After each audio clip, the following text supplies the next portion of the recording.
Welcome to the Select Board meeting of February 13th. We have a quorum.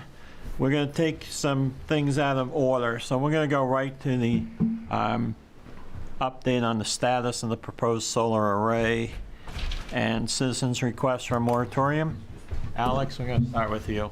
Give us an update of where we're at. Sure. And I want to welcome Ed Granich, Yes. a member of the planning board. Yep.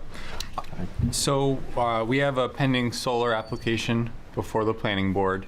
They've come in for a preliminary site plan application, and so this is for a property that is off of 302 near Thomas Pond, and it's in a couple of different zones. It's in shoreland, and it's also in a actually I think it's actually in a residential, rural residential mobile home overlay, and there's some wetlands on the property. It's a unique property. So they're proposing solar on a good portion of this property. They went before the planning board. They did hear at that point some a good amount of concerns from the abutters. One portion of this project abuts a fairly dense, residential neighborhood that is on the water. And their concerns are, primarily they don't want that right next to them. So I don't want to speak for the board, but to summarize, I think the planning board essentially agrees. They didn't feel as though the project as presented was the plan. They thought they should come back with a revision to that plan. And that's kind of where we're at now. We haven't moved further than... The plan of what they're proposing, or the ordinance plan? The plan that they proposed. Okay. Yeah, we haven't had a second meeting since that first one. Okay, I know you spoke to Phil today. Yeah. Our attorney on this project on planning issues. Yep. Can you give us what he told you? Yeah, so we did have a conversation with the town's attorney about a moratorium, what that could look like. I guess before jumping into that, one of the things we should discuss is the planning board following that meeting, since we are in ordinance review season, discussed the ordinance and felt as though it was appropriate to address the concern with an ordinance amendment to kind of correct the issue. When was this ordinance written? 2021, 22. We had one project come in, I believe in 2021. It's been a few years. And we didn't have an ordinance at that particular time. So the board felt it would be appropriate to draft a solar ordinance. And that, I think, went into effect in 22. I could be messing the years up, but approximately. And is it a singular solar ordinance, or is it commercial versus just what you can put on your roof, or is it just one? So this would be for commercial. So if someone wants to install solar panels on their roof, that doesn't fall under this ordinance. This would be for commercial solar operations, solar energy systems. So that ordinance went into effect following the first project that came through, which is just up the road, which hasn't been built out yet. That situation was pretty different than the current. There were only a few abutters, like maybe 3. There was large parcels set off the road. And I think that's the issue here, is this one is so different that I don't think the planning board took into consideration what would happen if it happened in an area that was more dense. So now they're seeing, okay, there's some issues, we need to address that. And we have proposed an ordinance amendment that would increase the buffering requirements. How close to the water is it? So it's outside of shoreline entirely, the actual panels themselves. So it would be at least 600 feet. So can I ask a question? I guess because this is a residential area, is this somebody that lives in the neighborhood that's using their land for themselves? How many panels are we talking about? So the property is actually 2 parcels, and it would be on the parcel where the house is located. So there is a house on the lot. Not exactly sure what the configuration is with. I'm assuming they have a lease agreement that they would put into place with this company that would lease the land. So it's a company that's coming in Yeah. to Yeah, lease 'cause the property it's a from a co- homeowner? Yeah, it's a commercial operation, so the whole purpose of this project is to feed the grid for, a financial kickback. Anything back to his house? I'm not sure about that. That's a good question. And the size of the system, I don't know off the top of my head. It's do you know it's less than 5? Yeah, it's relatively small because of those limitations of the site. Yeah. Less than 5 acres?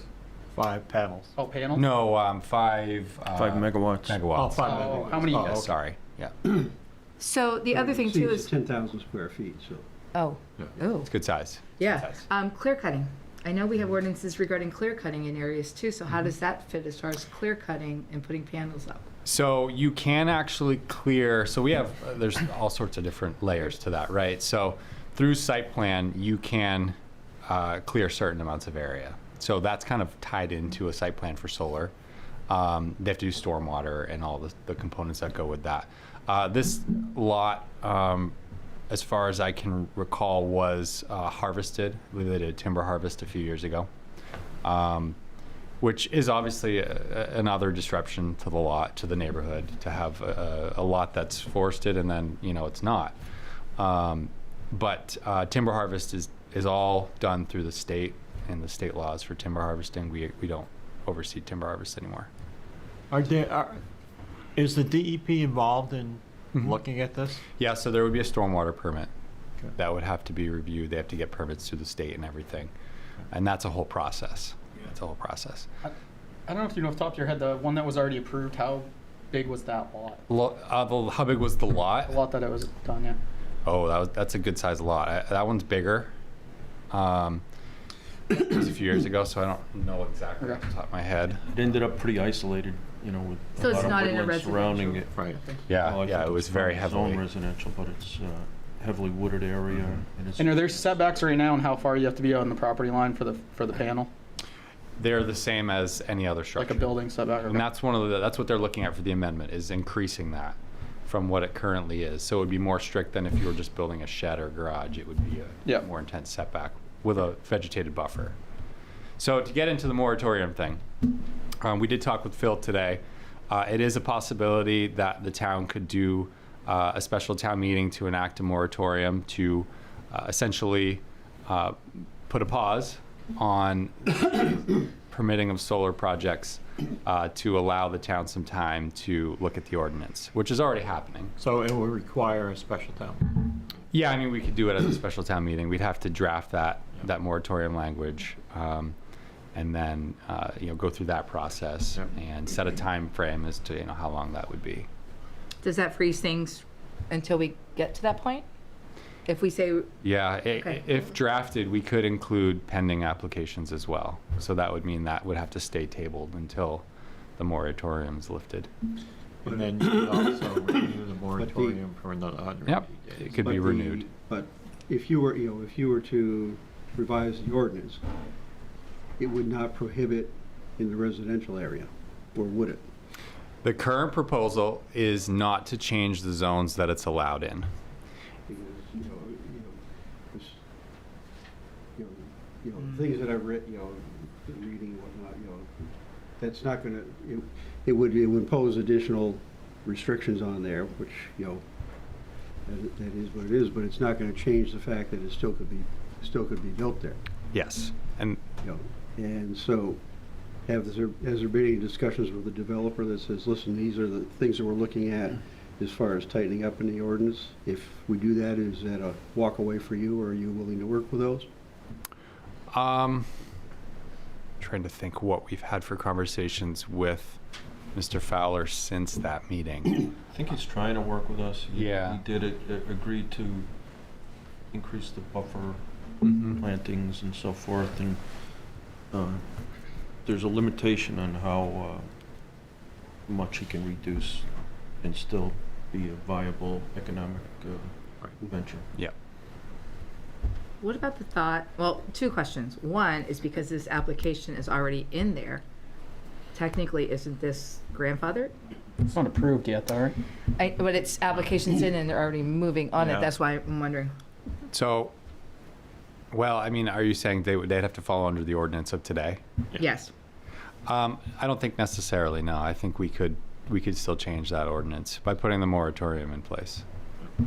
Right, and Phil told us that with the more, because I asked that question specifically, and Phil said that we could word the moratorium to include applications that were in process now. Okay, so then the other question would be, since this is commercial and you guys are talking about not changing where to put it, Mm-hmm. to me, if we're gonna do a moratorium and we're gonna change the ordinance, then maybe what we need to do is put it in an area that's not, and I wanna say, it's not populated, but it's a neighborhood. It's Yep. it's a residential, small neighborhood, so close to the lake. Mhm. Is there a way that we can put it, like, since it is commercial, it has to be in certain, I want to say certain areas, but somebody may have a big farm and they want to do it, type So thing. that's the hard thing with solar, right? Because you can't put it in like a commercial zone because we have such a small commercial zone that it doesn't make any sense. Same with industrial. I think, one of the things that we are planning on talking about next week with the planning board is, do we need to have that conversation? Do we look at possibly creating an overlay district for solar that's in more rural parts of town? But that's a difficult one because there really Yeah. isn't much available that meets the needs for solar. I You mean, have to we size the talked lots. about the land off Patricia Avenue, Yeah. the old sludge site. Yeah. Anybody asking about that? Yeah, it's a perfect spot, but that's town, right? Right. Yeah. We can lease it too. Yeah, but we could lease it, Yeah, that's possible. Yeah. so. Yeah, I don't think anyone's approached the town about doing that, but we also haven't advertised it as Right. that. So No, we haven't. You have another question? Nope. Ed, anything to add? No, I think Alex covered everything pretty well. Where do you think the planning board stands on this? Would they be in favor of a moratorium to be able to correct some of these deficiencies of our ordinance? I did discuss it with Bob, and he has concerns about, stopping the owner of the property from being able to use his land. You guys the town has contacted their attorney, and that's where that discussion has to take place, but, I agree with Bob that, it's.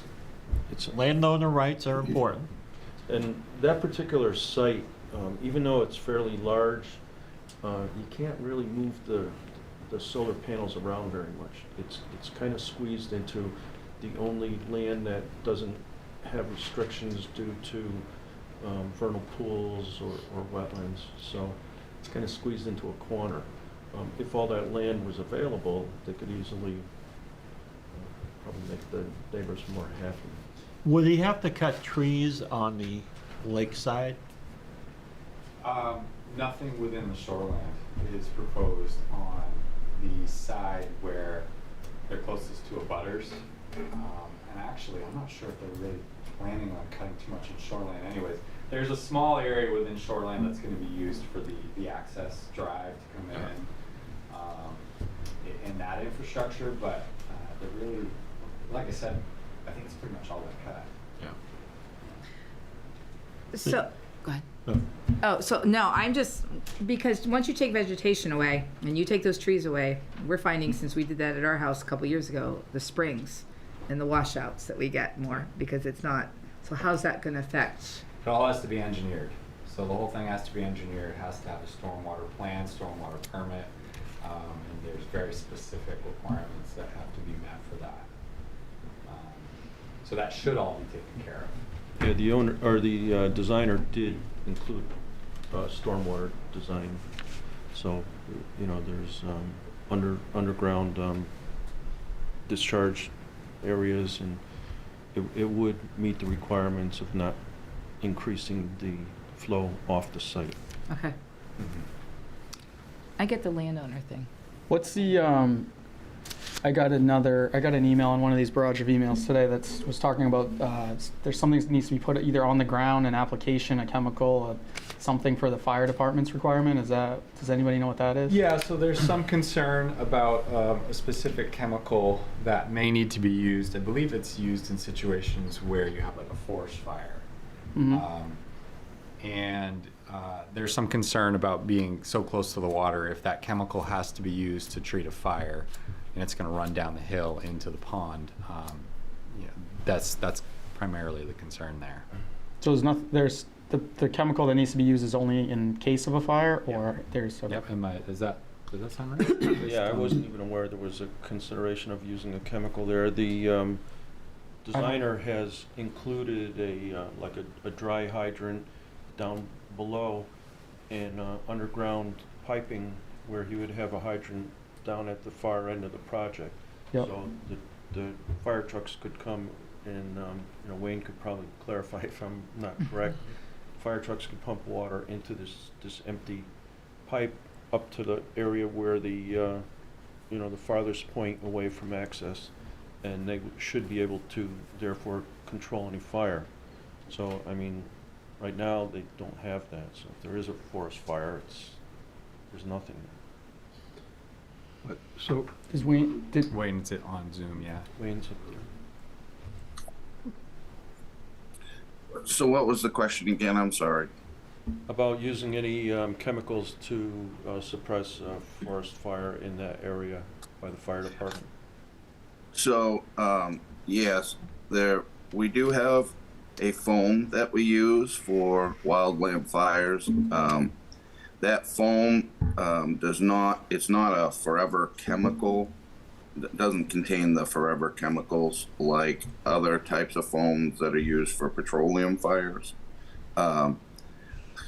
And the use of that foam for us is really kind of limited because we come in with a very limited supply. A lot of times, if we do put it down, it's to keep a fire that's gone deep into the ground, just keep it from popping back up later on and starting to burn again. So we don't use it a lot. But for our wildland fires, we're using water. I know that in my memo regarding this project, I talked about fire-resistive plants. The Maine Conservation Department has a list of plants that are fire-resistive, and we asked that those plants be used in and around the project to limit any type of wildland fire from spreading either through the project or from the project out towards like where the homes are or out towards 302. So I don't know if there was some confusion based on that language or not, but so that's what we're dealing with. Thanks, Wayne. When's the next planning board meeting on this? Next week. Next week. Wednesday. I don't think it's on our agenda, is it? The project itself is not on the agenda, but we would be reviewing ordinance amendments, so it would be discussed under that workshop. next is- According to Bob's memo, it's not until April. April, yeah. That's, But I mean, if I'm understanding what's been said, you've given some direction to the developer to go back and do some rework. So he's got to come back with a revised, which is then going to go through your evaluations and things like that at that point too. So, at this point, you don't have a firm design that's been proposed, correct? Yeah, that's correct. I mean, we have a preliminary design, and I can't anticipate too much change from that. I mean, The only thing I would have an issue with is not saying anything or doing anything tonight and letting this developer or this person continue to like spend more money and go further down the road and have the rug pulled out from underneath them. I think it's better for him and for everybody else to make sure we have everything set up, both parties agree before we can, I agree with that. I think the question is, does the moratorium come from the select board, or should it come from a request from the planning board? That after they're reviewing it, saying, I think we have issues, I think we need a moratorium so that we can rewrite the ordinance. Because, at one level, we're saying, we don't trust this, if we go and do this right now, we're saying we don't have any trust in the planning board, which I don't think is correct. No. We don't have any trust in the DEP, which I don't think is correct. We don't have any trust in the state agencies the other state agencies that are looking at this, and I don't believe that's correct. I would much prefer to have the planning board be able to look at it and say, listen, okay, we do want to put the brakes on for a bit, come back to us and say, we would like to have something done there. That makes Well, sense. we could bring that up at our next meeting, and I can't really say how the vote Right. would go, but we could propose that if, the Well, I think also with the solar being so new, I don't know if any other towns, what their ordinances are for commercial and things like that. We could maybe call around to other planning boards to see what they like, don't like, what they wish they didn't have, just to, not saying I like to have Raymond be exactly like the next town over, because, then you have sprinklers in every house, but, with that said, I think with a project with solar that's so new, I mean, it'd be nice to, Yep. collaborate with some of those other ones and see if they have some stuff that works well and some stuff that they say, wish Sure. we didn't have this. Yeah, sure. I know that Wyndham just has a new solar thing that's going, that big project there, and I'm not sure what things that they looked at there and didn't look at there as far as buffering and whatnot. Yeah. I think it's important for the people that have been writing us letters and are here tonight to know that the planning board is a different avenue from the select board. So they have their planning board and they, we do the ordinances and we approve them and stuff like that. But if something that's happening at the planning board that you don't like, then you would go to the planning board of appeals. And then if that doesn't work, and I believe it's the Supreme Court, correct? After that? So if someone has, if they wish to appeal a planning board decision, Yeah. planning board decisions go right to court. So they have Okay. to appeal that right to court. Well, and so having a select board come in and I do don't a think it would go there, moratorium. though. I think it's because the ordinance Well- is so vague. But no, I know, but still, it's still not the select board's call. Oh, And- yeah, and- yeah, no. So what I'm saying is I don't want to step on their toes. I really don't. And I think because also they're still working through this process. I get the landowner wants to do, I'd be upset if somebody was telling me what to do with my land, but I'd also be upset if I had to look at it and the same type of thing, so it's kind of a two-way thing. But I don't want to step on the planning board's toes. I think it's something that they know it more than us, and if they do want us to do a moratorium, then yes, because if we do a moratorium here tonight, what are we going to add or ask you guys to add that's really big enough to change this? It doesn't sound like you're going to change what's going to happen at that property. The only thing that a moratorium from you guys tonight would change would mean this application or this project wouldn't be able to come back until after the ordinance has been amended and changed. So it puts the brakes on them. Right, but you're also not going to change the areas as to technically, maybe. That would be I think what's no. happening is the emails and the stuff that we're getting is saying, hey, this ordinance is not working for a I get large that. amount of people. Right. So as a planning Yeah. board, can you guys fix this? Or as the comprehensive plan surveys are coming in, this isn't really this ordinance doesn't look right with all the information that we're getting. Can you, the planning board, fix that? And then, But I get I think that. that's But how what's it's- happening is, again, I would say not to put it in a residential area. But like Alex just said, we don't have a lot of commercial area to put it in. So we're really kind of telling people it's kind of hard to put it there. So we're kind of limited and again, we're telling people what to do with their land, but we're also trying to help the landowners. So I don't know what the good answer is on this one.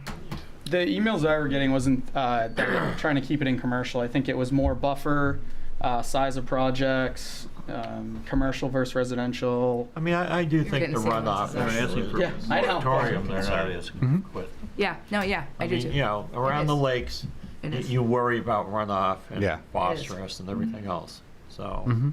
I think that is a concern.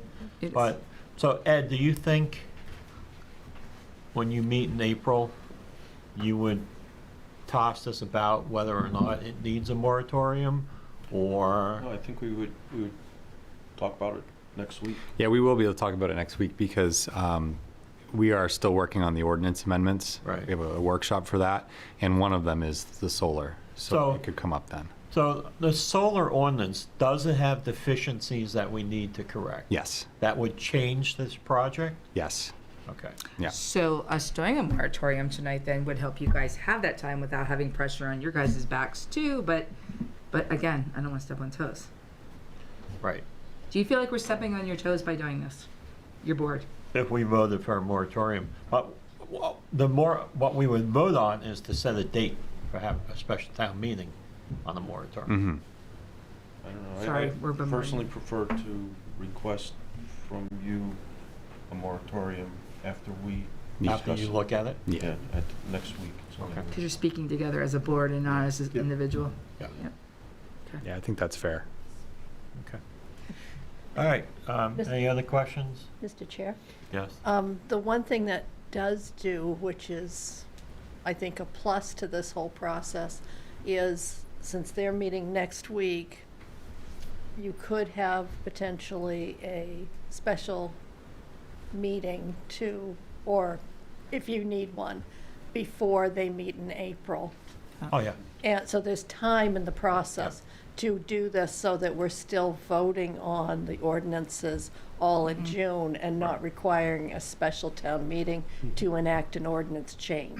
Right. We have our regular meeting in March also. Yes. So there's some time. So, do you think it would be a long process to change the ordinance? I think the goal would be to have the amendment ready for this year's town meeting. Okay. So So, that means you would have to have it by April.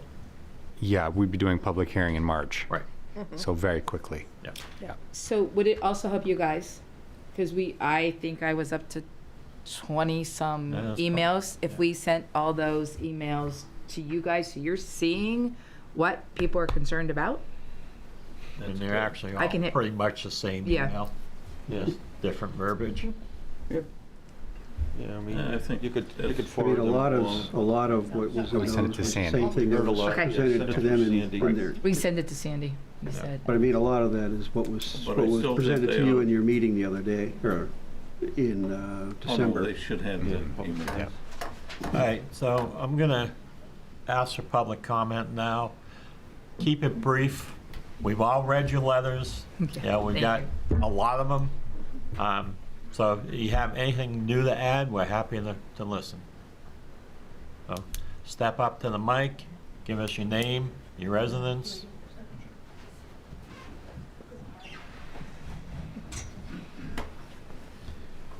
Sorry, I have a broken mic. I'm gonna take it. No. Jennifer Danzig, I live on Holbert Rock Road in Merriman. So I guess I just want to ask for clarification, because it's my understanding that the planning board can only approve or deny based upon the existing ordinance, but that the select board can issue a moratorium to allow time for ordinances to be reviewed. Secondly, if I don't like the ordinance that the planning board comes up with, there is a mechanism for a citizen initiated ordinance, right? You get 260 signatures and you can write your own ordinance and you do that. So can somebody explain how all of that works together? for Well, me? what we're asking is the planning board to review this next week at their meeting. If they feel that a moratorium is necessary, then they're gonna ask the selectmen or the select board to pass a moratorium, which we will then schedule a special town meeting to vote on a moratorium. The quickest way for this to go is the planning board gets this next week, talks about the ordinance, sees what, they're rewriting ordinances right now. They rewrite the ordinance, comes back to this, they have public hearings. You can comment on the ordinance at that point at a public hearing. It then comes to the selectmen for review. The selectmen review it, and then it goes to the meeting. town meeting for a vote. Is there public, is there a chance for public comment before they write the revisions of the ordinances? Yeah, it will be at the planning. At the next, at the next planning board meeting, right? Yeah. Next Planning week? board. Well, when they start working on the Well, ordinance. Next week, we won't have it. Right. We'll start the process. Right. And then It will probably be in March. it'll go through the normal Right. procedure. for March will be revising when you have something ordinances. written though, right? Yeah. Yeah. What I'm Plan saying is, would be I think March. they want to be able to say something, or we'll shoot emails off to you just so that you kind of know what the public's thinking. Well, I and mean, weigh they those things. they can also contact the planning board.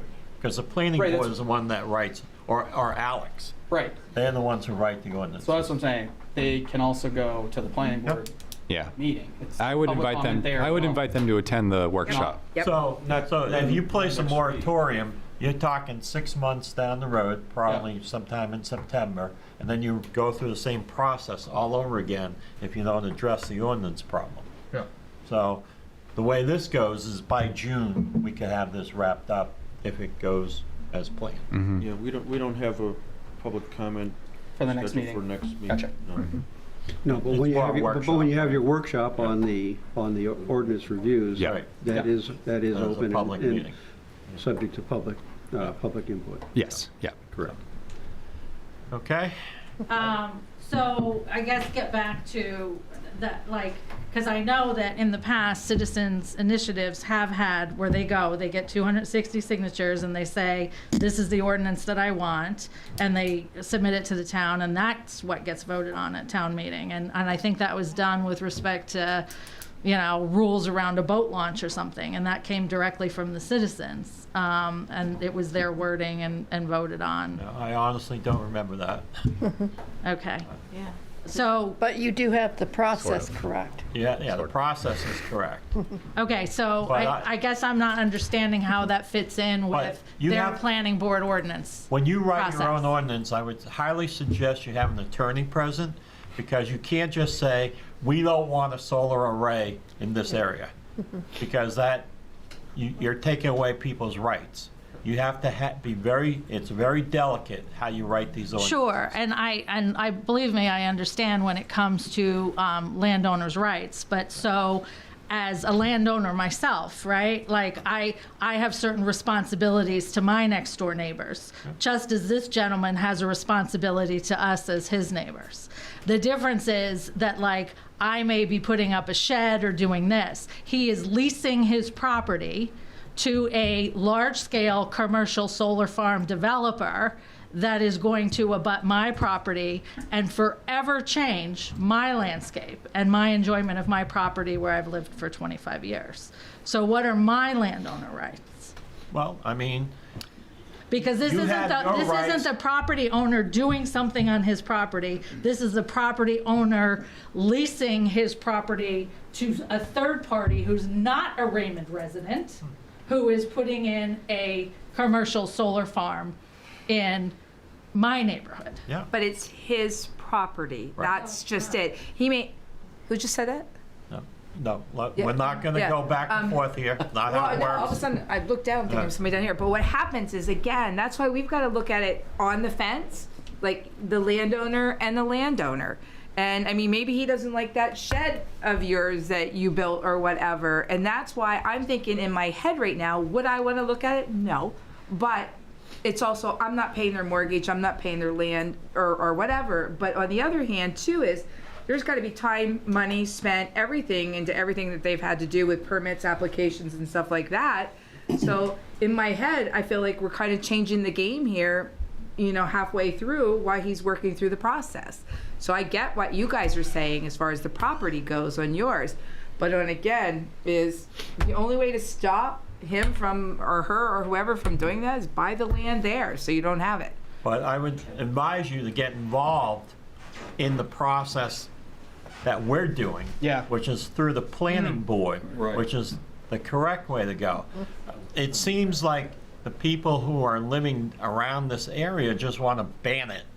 Well, No, I mean, I would say, like, I started the environmental club at Villanova University. I have 3 Eagle Scouts, one of which actually built during COVID the outdoor classrooms by the Frog Pond.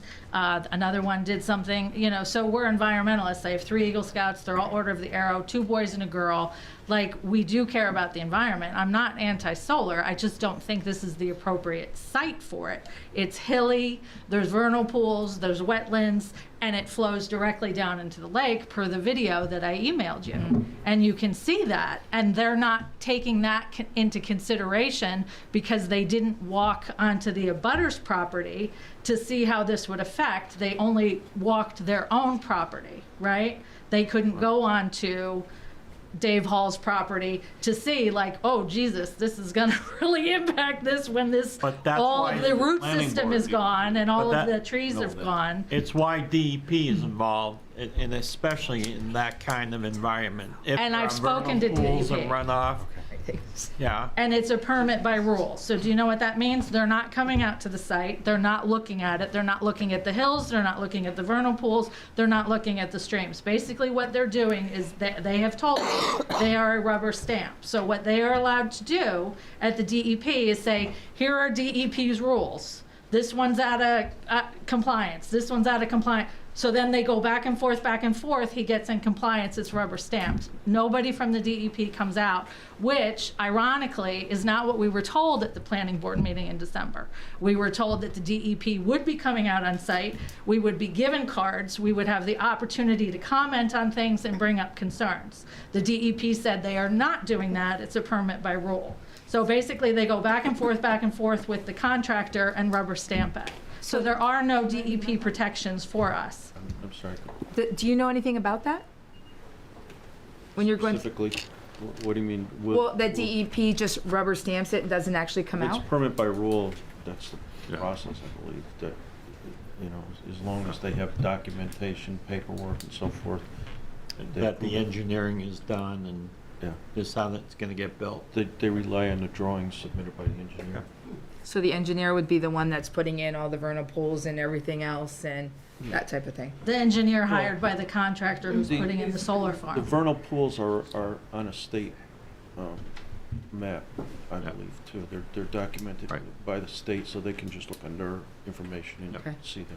Okay. But at the December 13th planning board, we were told DEP would be coming out, we would have cards, and we would have the opportunity to interact with them, comment on it. That's what we were told in December. And then we were told recently that is not the case.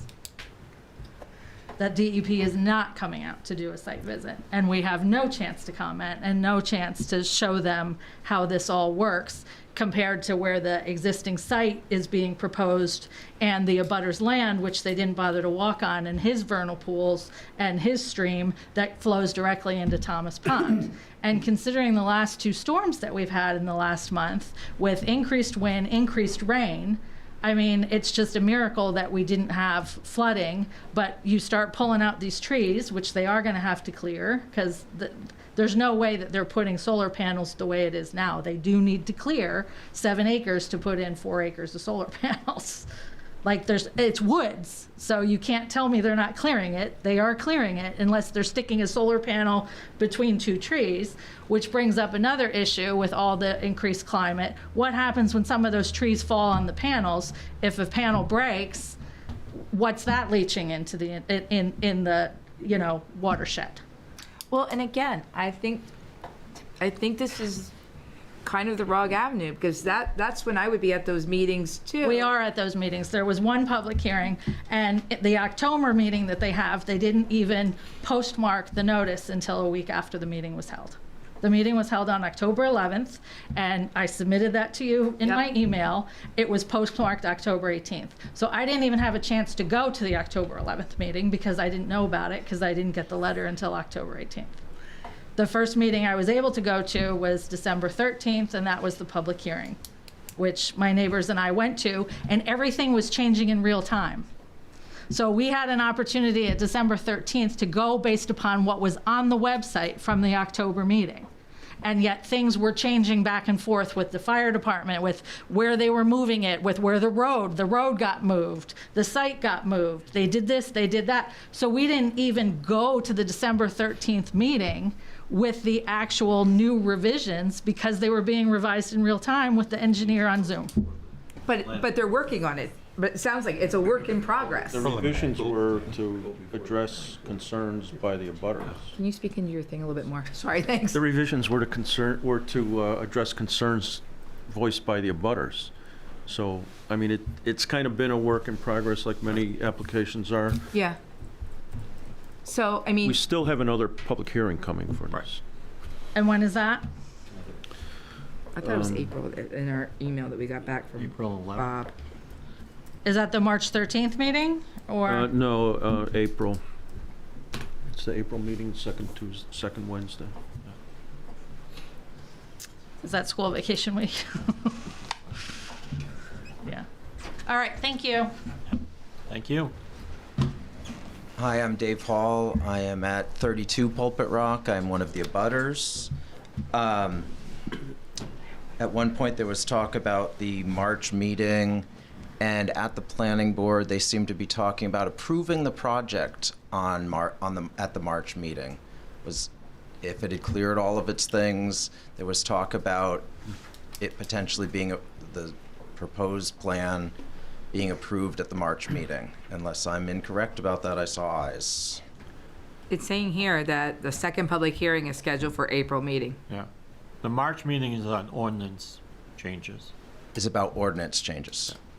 And this information was from And when we Bob did- O'Neill, which is the chair. Okay, and when we did the site walk, it seemed to be discussion about, when would this be going forward? When would this be being approved? Things got extended out a little. Okay, got a little extended out, because as we're talking about that need for a moratorium, from our side, we're believing that a moratorium was needed, something was needed to make sure that there was time to create an ordinance that dealt with things more realistically. We understood the idea of allowing people to do a commercial venture in a residential, because our whole town is residential. There's, like you've said, very, very little residential, commercial in our space.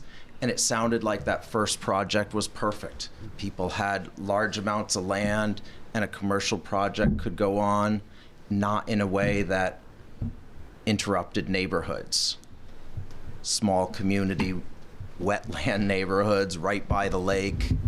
It seems like the ordinance that exists now does not take into account that somebody is now allowed to put it smack dab in a densely zoned neighborhood. We're all an acre and a half.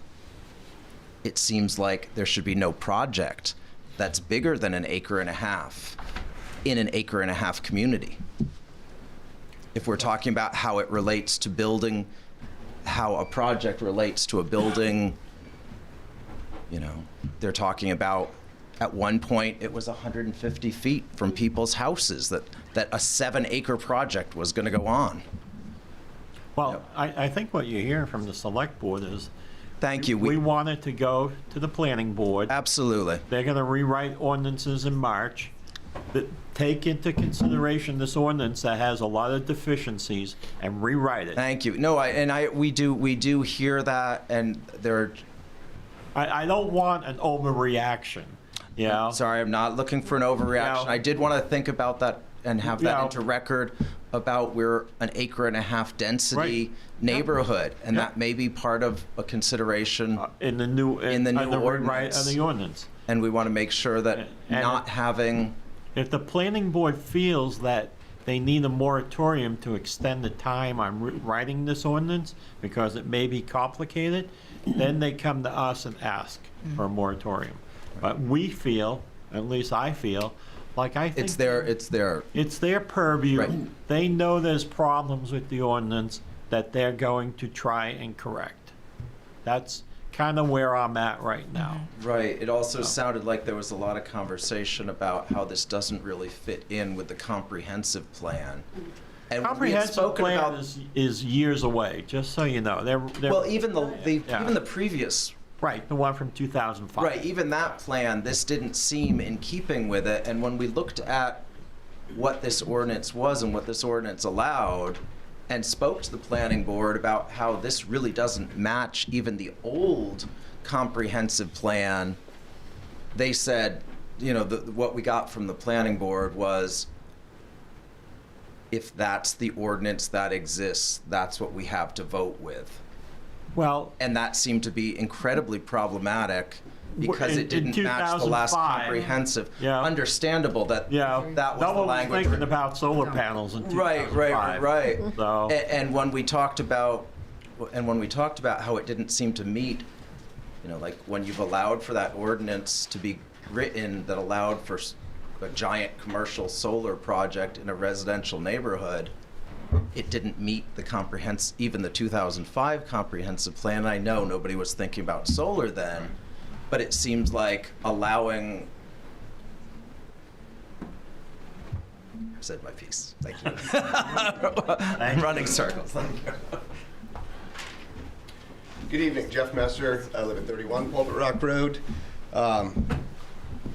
I think when you do your ordinance review, you need to look at not only solar, wind, but also battery farms, because they're coming to Maine. I just got an unsolicited call last week looking to lease a half acre of my land in Westbrook to put a battery farm from an out-of-state company. So I know multiple companies are coming to Maine looking for undeveloped land to put battery storage facilities that are tapped to the grid to store the solar power at night when you need it and the sun's not out. So also I'd consider that for your ordinance. As far as the site for the proposed solar project that we're talking about, when the engineers came and did their study on the wetlands, they left out a tributary that is currently running and runs year-round across my property into Thomas Pond. And so you have a direct route from stormwater and from those vernal pools that are flowing from that site property into Thomas Pond. And it's obviously important to the town of Raymond. If you look at the logo behind you, it has the landlocked salmon jumping out of a lake. We have landlocked salmon in Thomas Pond, and Raymond is known for its lakes. And so you talk about the comprehensive plan and what's important to the town. I think our lakes and waterways are incredibly important to the people of Raymond, and not against solar, just I think this is the wrong site for it because of those implications for our lakes and waterways. and I hope you understand that and heard the select board has concerns also. Sure, And, no, and we're just trying to follow the correct process. absolutely, no, I Not agree. jump ahead. No, I agree. I'm not faulting you at all. I understand that you want the planning board to be empowered and to do their work, but overall, you guys are in charge of Raymond as a municipality, and just want to speak my piece about that. Yeah, just so you know, like I said, it goes to the planning board to write the ordinance, and then it comes to the select board. So if there's something that is, not proper, or there's something that might be in there, we still get a chance to review it and amend it before we send it to the voters. But we also you guys have a chance to go to them as they're Right. putting it together, and then when it comes back to us, you still have another chance to still add in, hear it again and hear how we think it out and add your 2 So cents into it. you have a yeah. lot of shots at changing Yeah. this. I think too, when they go to review and look at review, the comprehensive plan from before and the new one that's currently being worked, this particular ordinance would need more town input or more town, just because it didn't exist in the one that they're going off of. So they're trying to write ordinances, planning board is, off of things in the past that didn't exist, and now they do exist, so. Well, I can tell you from experience that when we have ordinance review come to the select board, there's not a whole lot of people that show up and No. complain Right. about it. Can be pretty dry. It's pretty dry. Right. Yeah. But this one may be different, so. All right, Right. thank you. Thank you. Marijuana stores. We didn't have an ordinance for it. Hi, my name is Isabella. I'm a beekeeper who lives on Pulpit Rock Road. I've been a beekeeper since 2015 when I was 7 years old and manage up to approximately 500,000 honeybees on our property. I'm also an Eagle Scout who has learned to practice the responsibility and stewardship of our land. I wanted to explain to you all today some of the impacts that this solar farm will have on our community and my bees.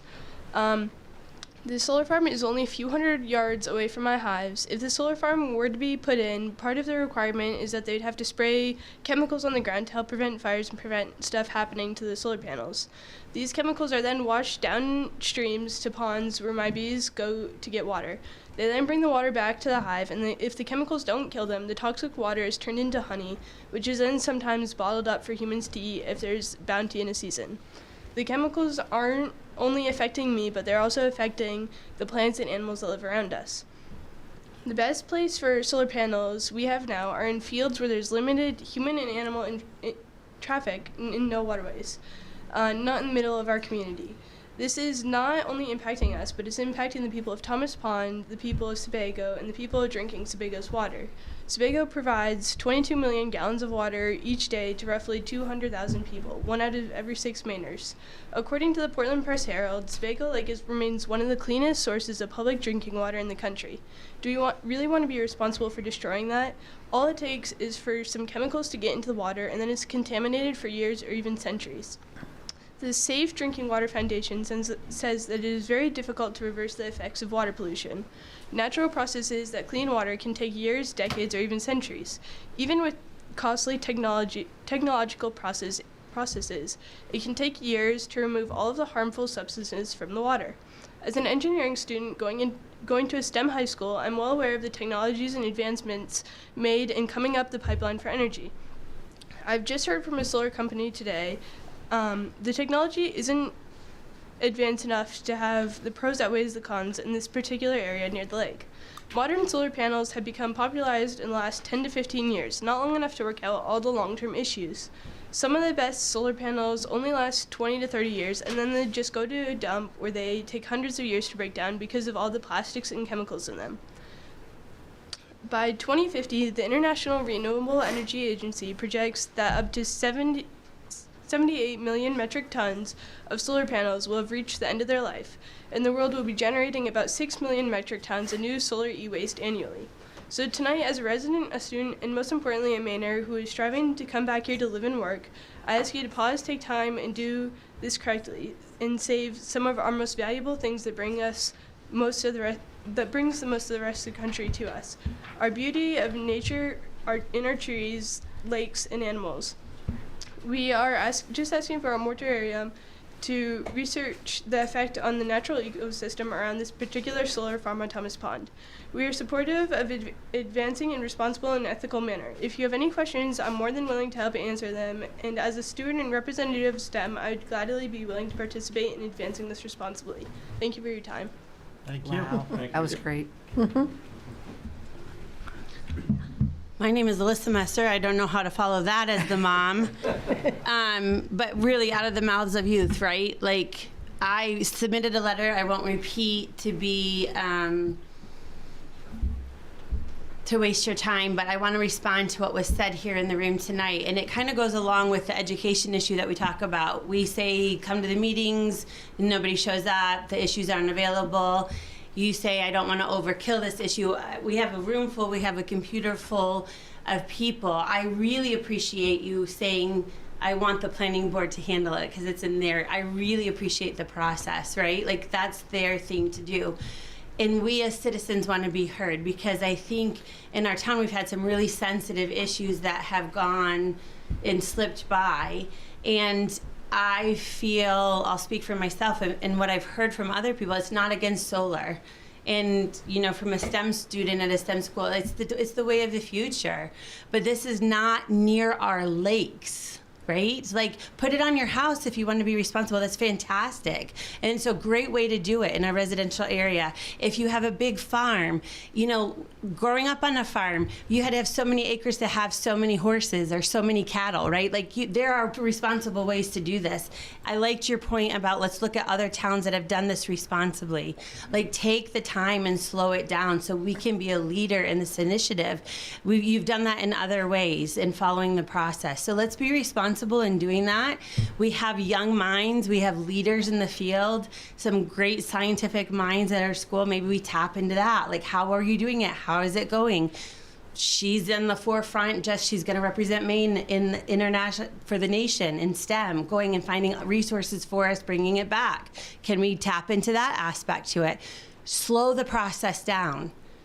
We cannot lose our lakes. This particular project happens to be on Thomas Pond.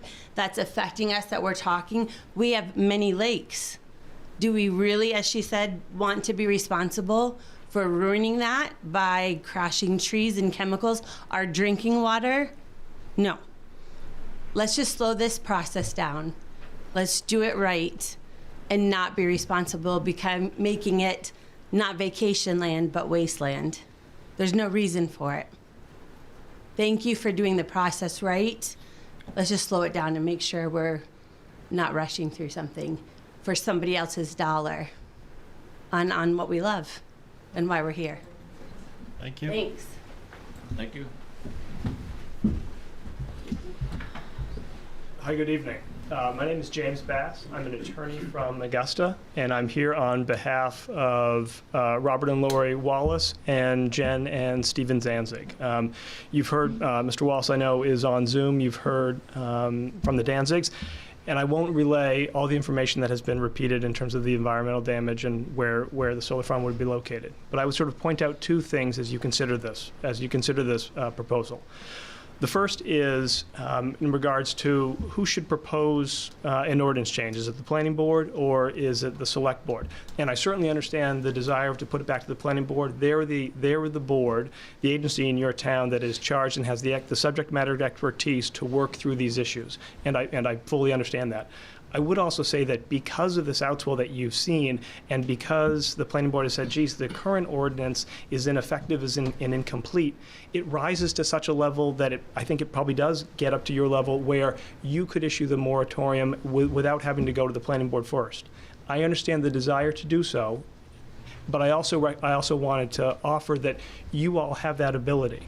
The planning board is charged, and rightfully so, to make sure that an application meets the requirement under the ordinance.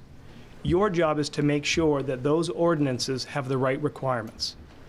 And if this ordinance does not have the right requirements, then I think it would probably fall to the board to say, wait a second, it's our responsibility as the select board to make sure the planning board has the right requirements that they can duly enforce, and they can make sure and vet applications when they come in.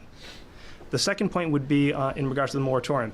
And you were spot on when you were talking about, we've just got to make sure that if there is interest in issuing a moratorium, whether it come from the planning board and back to the select board or initiating from the select board itself, that moratorium is just going to be key.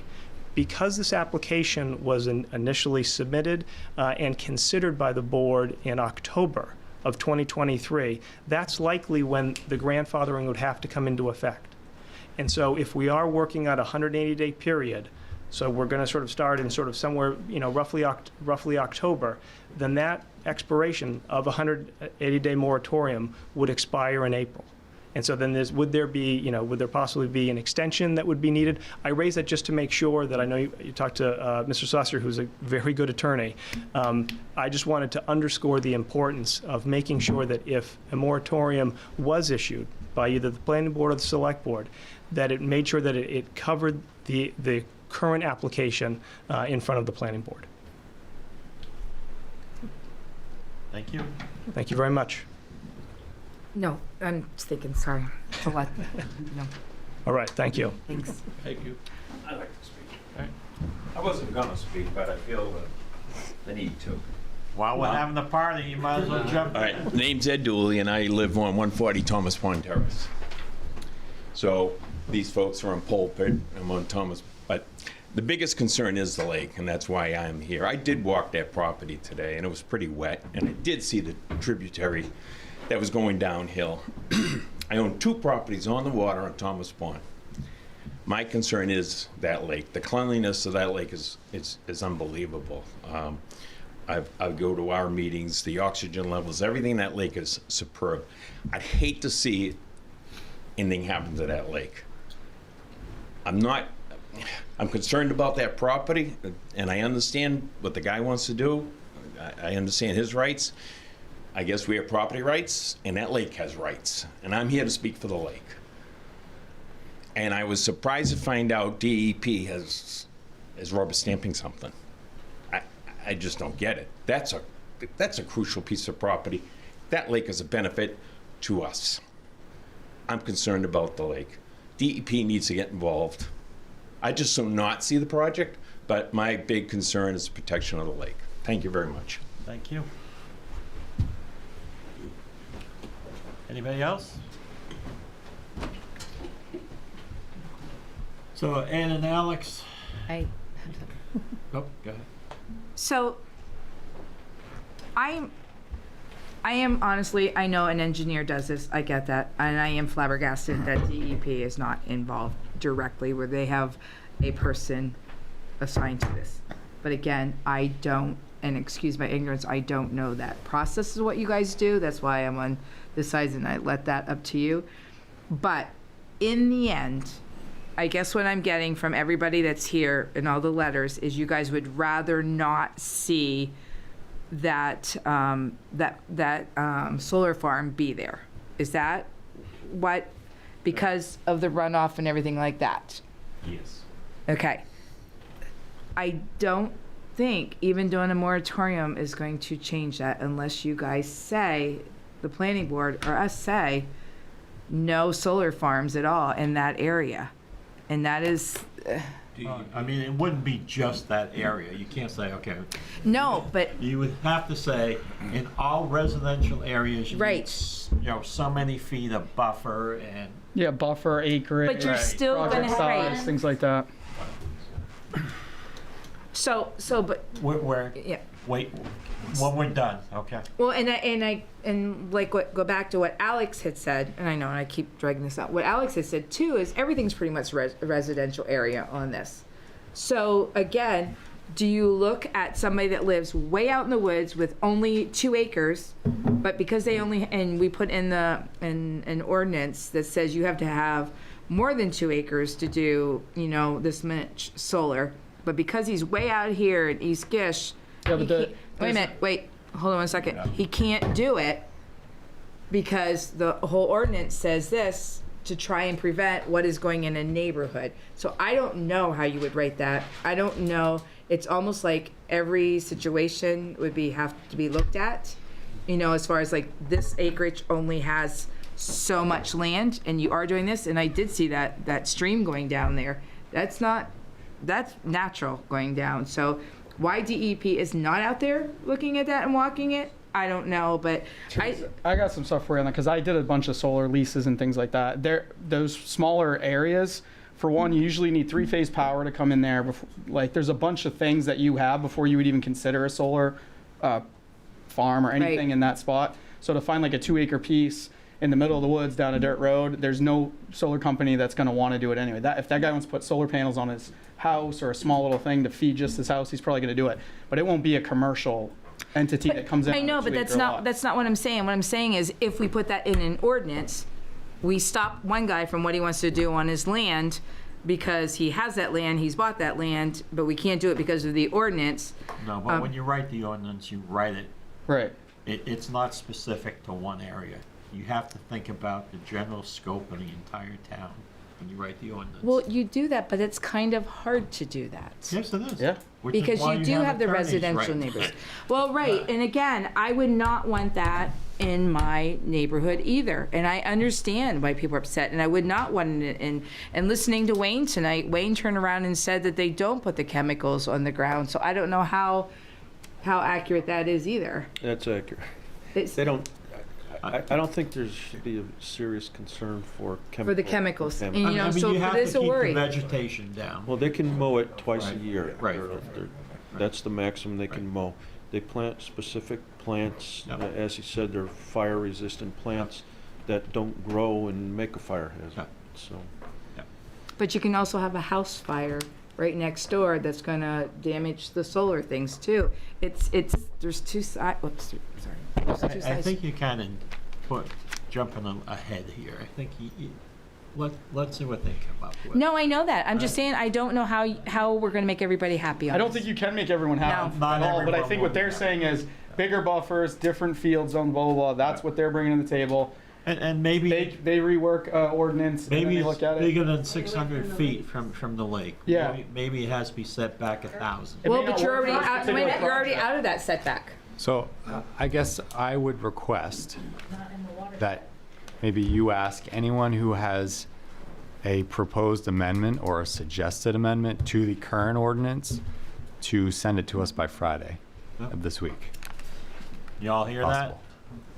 Because I can tell you right now, the discussions that the planning board's had, the amendment has been specifically on the buffer required, the distance and the amount of vegetated buffer that's required.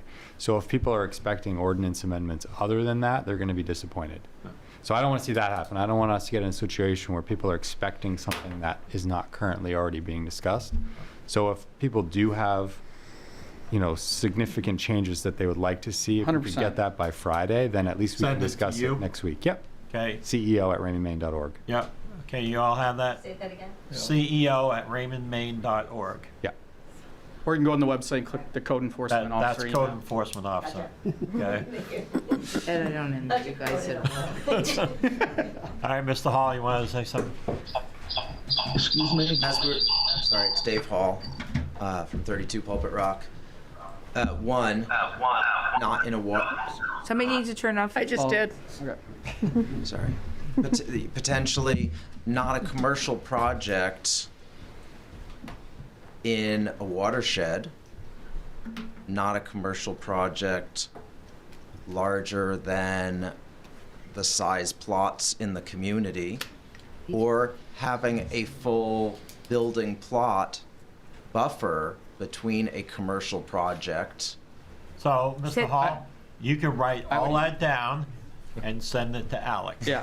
When you say, we don't, as we're all continuing to think on this topic, there are many ways something like this could be written, and one of the significant ones, and a significant thought for our town as we go forward, is there are many tributaries in properties that run into our lakes, and are we doing enough, and do we have enough setbacks and safeguards to protect against intrusion into our lakes, which is a giant water supply for a good part of Maine. The other issue in this particular project is the amount of grading and land work that has to be done to flatten an area to put this much solar in an area around the vernal pools, changing runoff into the next private road, into the runoff, into the lakes and the water quality. But thank you. Yep, thank you. All of this, One more time. Well, thank you very much. If I may, Mr. Chair, I don't have a point, but I do have just a question. It sounds like there is real interest in having the planning board consider, and then we've got the suggestion of if you have suggested amendments, please send that verbiage in to the CEO, and that will be discussed at the planning board. That makes a lot of sense. So we've got that piece. I know we've got the moratorium that will likely be considered as well. My question, really, I guess, is sort of for the planning board, but I want the select board to hear it as well, is that in the interim, as this process is continuing, will the planning board entertain ruling on this motion or ruling on the current application? Or does the planning board intend to not make any decision on this current application while this process is ongoing? well, we wouldn't make a final decision until May or June. And right now, from this meeting, it tells me that things are a little bit up in the air. So I won't commit to one way or the other. I can't speak for the whole board, but, we will do our best to take into consideration everybody's input and work on it. There may not even end up being a moratorium, or the planning board may not recommend it a moratorium. It's possible. Can't speak for everyone. I think there's enough concern here that the planning board will take that into consideration. Thank you, Mr. Chair.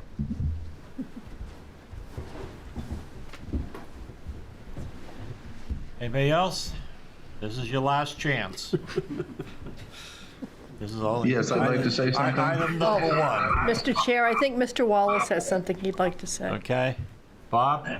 Yes, hi. I appreciate your point of view on this, but I would also like you to keep in mind that this individual purchased a woodlot 20 years ago.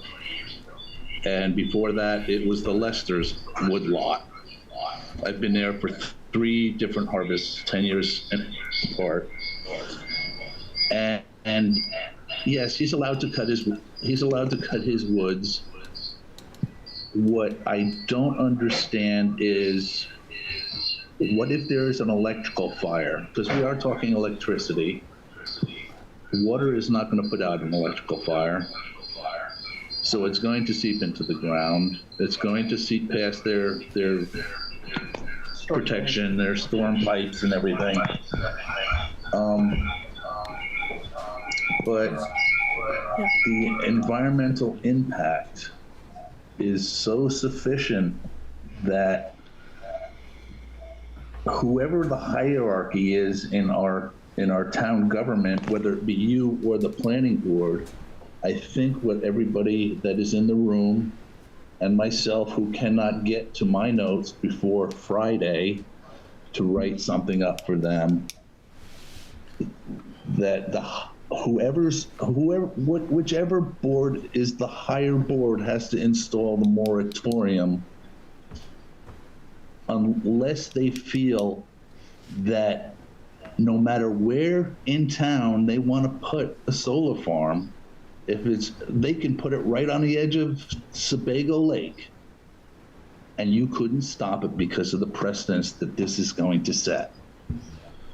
It's an environmental issue, so I'd like you to keep that in mind, and thank you.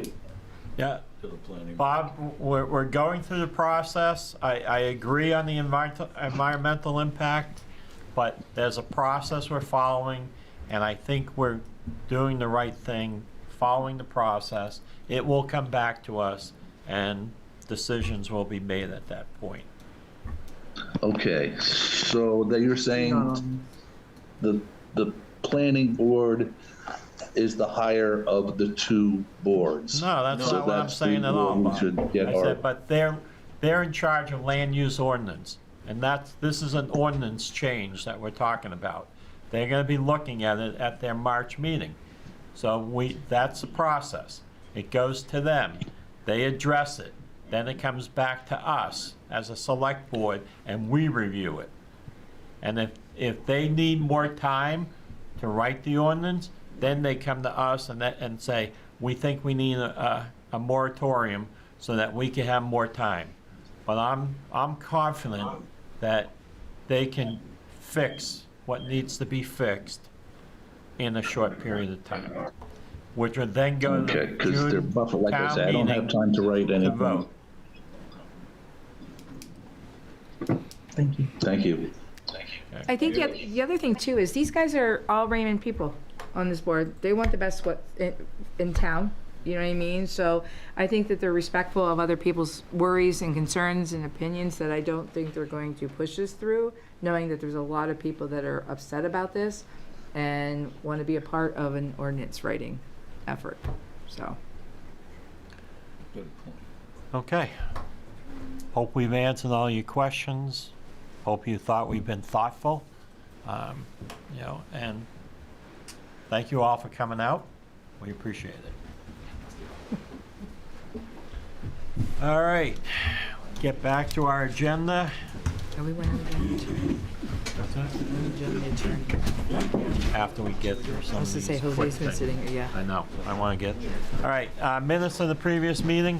Move the minutes of the January 9th minute. Second. Moved and seconded, any discussion? Thank you. All in favor? Unanimous? Thank you. All right, renewal, a la Mexicana. Jose, how are you? Good. Great. See you once a year. Once a year, yes, Stay right there. Yeah, you can get up there. Could have brought some chips and salsa. Long meeting, you know.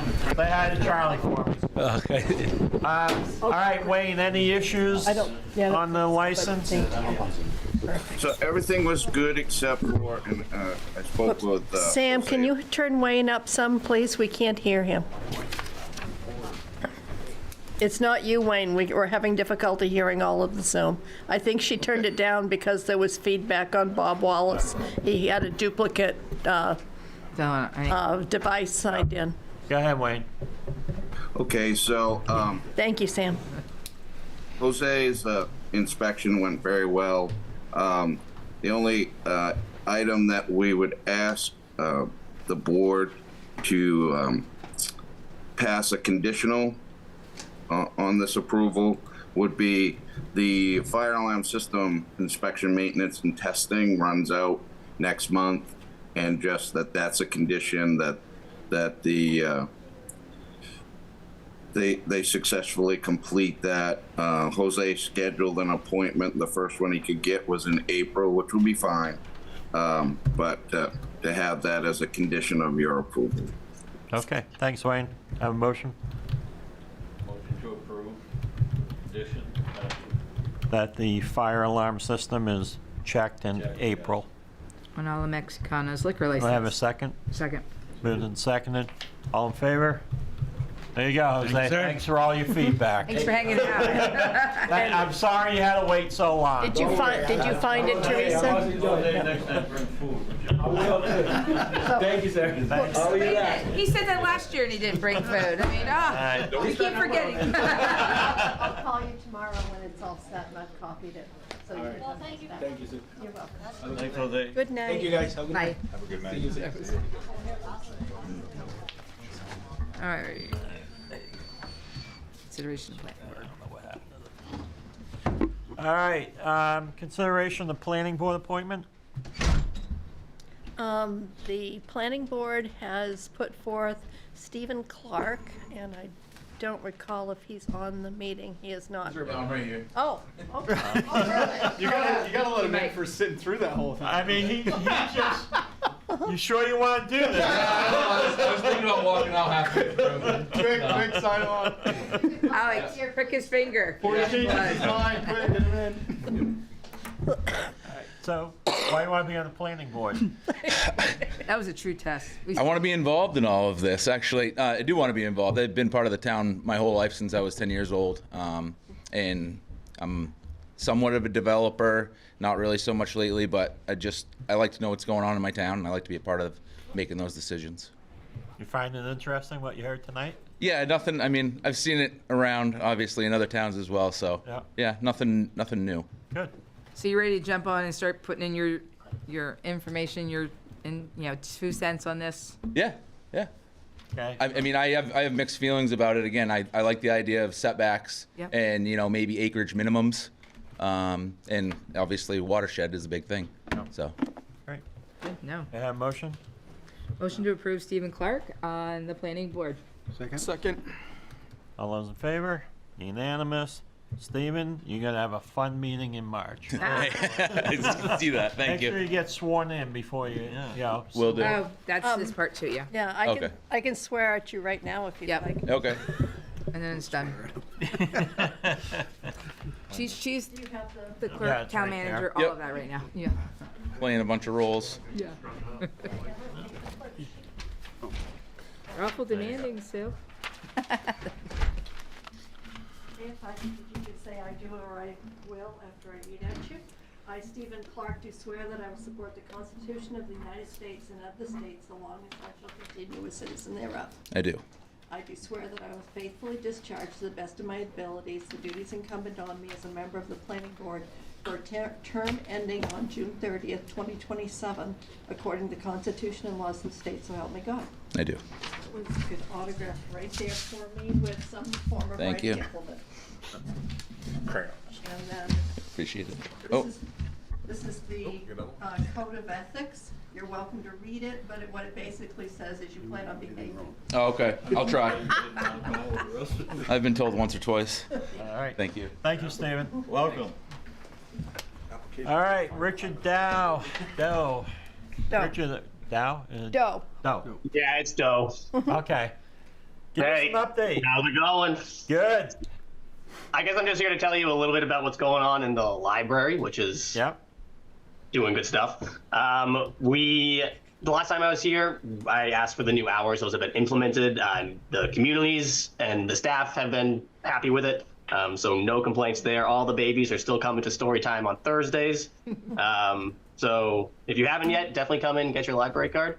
A few things. Can I share my screen? It'll just take me a second. Let me get that Nah, fixed. it doesn't let me. Which is totally okay. I just kind of wanted to talk about a few things that I've been partnering with to get us kind of free stuff. The Friends of the Raymond Village Library, which used to be the trustees, which used to be a whole bunch of things, has been very generous this year. We've gotten new tables, new chairs. We got a You bunch should of be new all set. games. Sorry? You should be all set to share. Thank you. You want to see the pictures, don't you? There we go. Why is he so low? Yeah, what happened to his volume? Sam, can you turn up the volume on Zoom, please? Was I being a little too loud? No, you're not loud enough. We can't hear. Oh, no. That never happens. Okay. All right, cool. So as you can see, I've partnered with a few different organizations. So far, the Raymond Village Friends of the Raymond Village Library have been very generous. We got new library cards thanks to Maine Infonet. They're really nice. You can see they kind of have, they actually fit into your wallet, and there's a keychain option. We're partnering with the Bridgeton Public Library a bit, which you'll see more in the coming months. But for this one, they're just giving it to us for free. Tech classes every Saturday, which haven't been too popular. So you guys should know someone, if you're listening and you need some help, come on over. And I did just apply for a grant. I thought I was going to hear last week and I didn't hear, but it's going to be for a new ramp for the front entrance because we don't have one, and our only accessible entrance is in the back. You have to ring the bell. If there's story time, you have to go through kids, so it's not, as accessible as it should be. And I put a little collage of some nice photos from the new stuff that the Friends and everyone else has bought us. So, yeah, I think that's going to be it. I will stop sharing my screen. Well, Richard, you're doing a fabulous job, and we really appreciate it. I appreciate that. Thank you so If only much. you were more enthusiastic about it. Yeah, I wish the audience was still here. Come on. I hear you and Joe Crocker are going to be working together. I'm sorry? I hear you and Joe Crocker from Rec is going to be working together on some things. Yeah, I mean, we worked together already in the past. We did the Halloween together, so we did all the collecting of the candy, and we always have a big, not a Halloween party, but like we're open for Halloween. We give all the kids candy. And then the Christmas, the tree lighting was a huge success. One of the elementary school choruses came and sang. We had like 200 something people. It was fun. So yeah, we'll still do the tassel top events, I think, in the summer. Yeah. Great. That's great. Cool. So, Richard, on the ramp, the new ramp, are you going to have to reconfigure the door entrances there with? I don't think so. So the door entrances are 3 feet, which is kind of like the minimum requirement. I did put in the grant, so you can either get 10,000 or 20,000. I did do for both. And if I get the 20,000 one, I will be trying to put in automatic doors. So we'll see. I talked to Nathan, but I didn't talk to like any architects or anything about the entry. All right. Well, thank you very much. Cool. Thank you guys. All right. We love the I'm gonna sign off. Keep them coming. Have a good night. Good night. All right, so now have a motion to go into executive session. Motion to go into executive session pursuant discussion of personnel matter with attorney pursuant to 1 MRSA section 405-6 XXX. Never heard that one before. No, I think that should be discussion with attorney, which is what, 60? Oh, did I put it? Yeah. I hadn't. It should be 60, yeah. What? Yes. I thought it was XXX. I was gonna say it. No. That was a 60. This is not placeholder. Vin Diesel. No. Oh. All right, so we're gonna ask you guys to leave for a few minutes. And for those that are on Zoom, I'm going to put you back in the waiting room, and I will bring you back in afterwards. Motion to come out? Move to come out of executive Second? Second. All in favor? We're having executive session. Are they coming in? Yes, Okay. they are. And that's this one. I want this. Oh, God. It's cold out there. You didn't sit in You your didn't sit car? in your car warming I up? walked around the school twice. I figured that was. Oh. You didn't walk anywhere. I did. I went around the Oh, school stand twice. I'll be the peeping Tom they're gonna call about here pretty quick. All right. Peeping Tom. Next item on the Oh my gosh. Oh, we need Wayne to come back on, no? Yes, he's on. Or is he on? Yes. Okay. My face is cold. Is consideration of changes to the fire protection ordinance.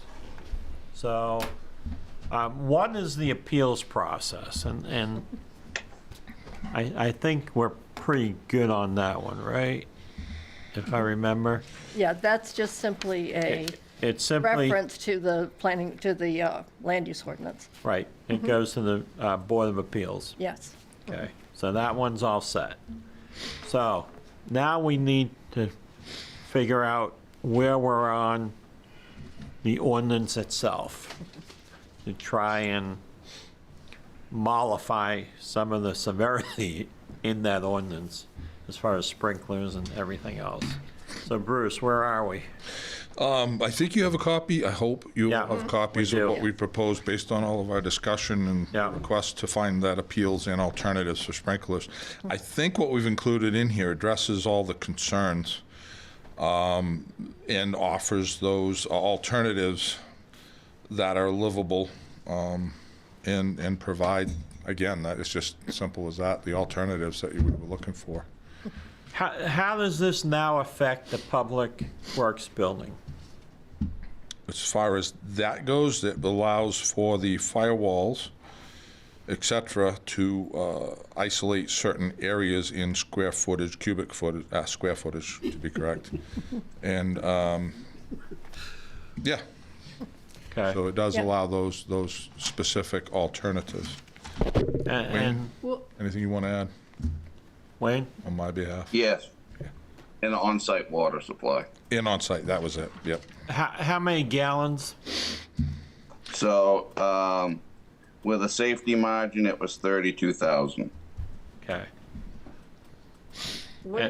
Which is using NFPA 1142 versus NFPA 1. So 1142 was the 32,000 gallons.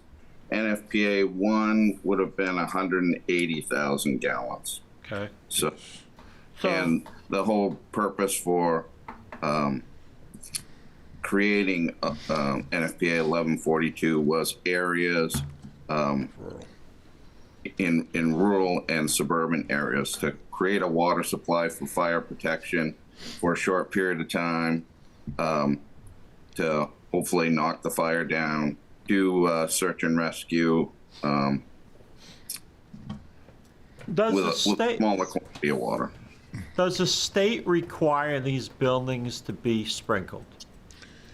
That depends on a variety of different factors. One, it's the occupancy, it's what it's built out of, it's its gross square footage, the hazard class is the biggest. So there's public works building that's being proposed.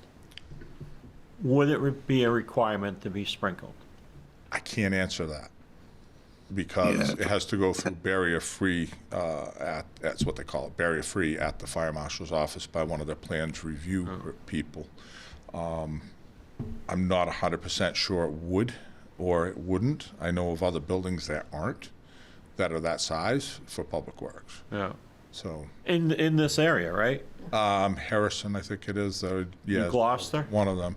New Gloucester is a little smaller. But it's not Foot-wise is sprinkled, what they right? told me, and it isn't. Yeah, it's not sprinkled. So. Mr. Chairman? Yep.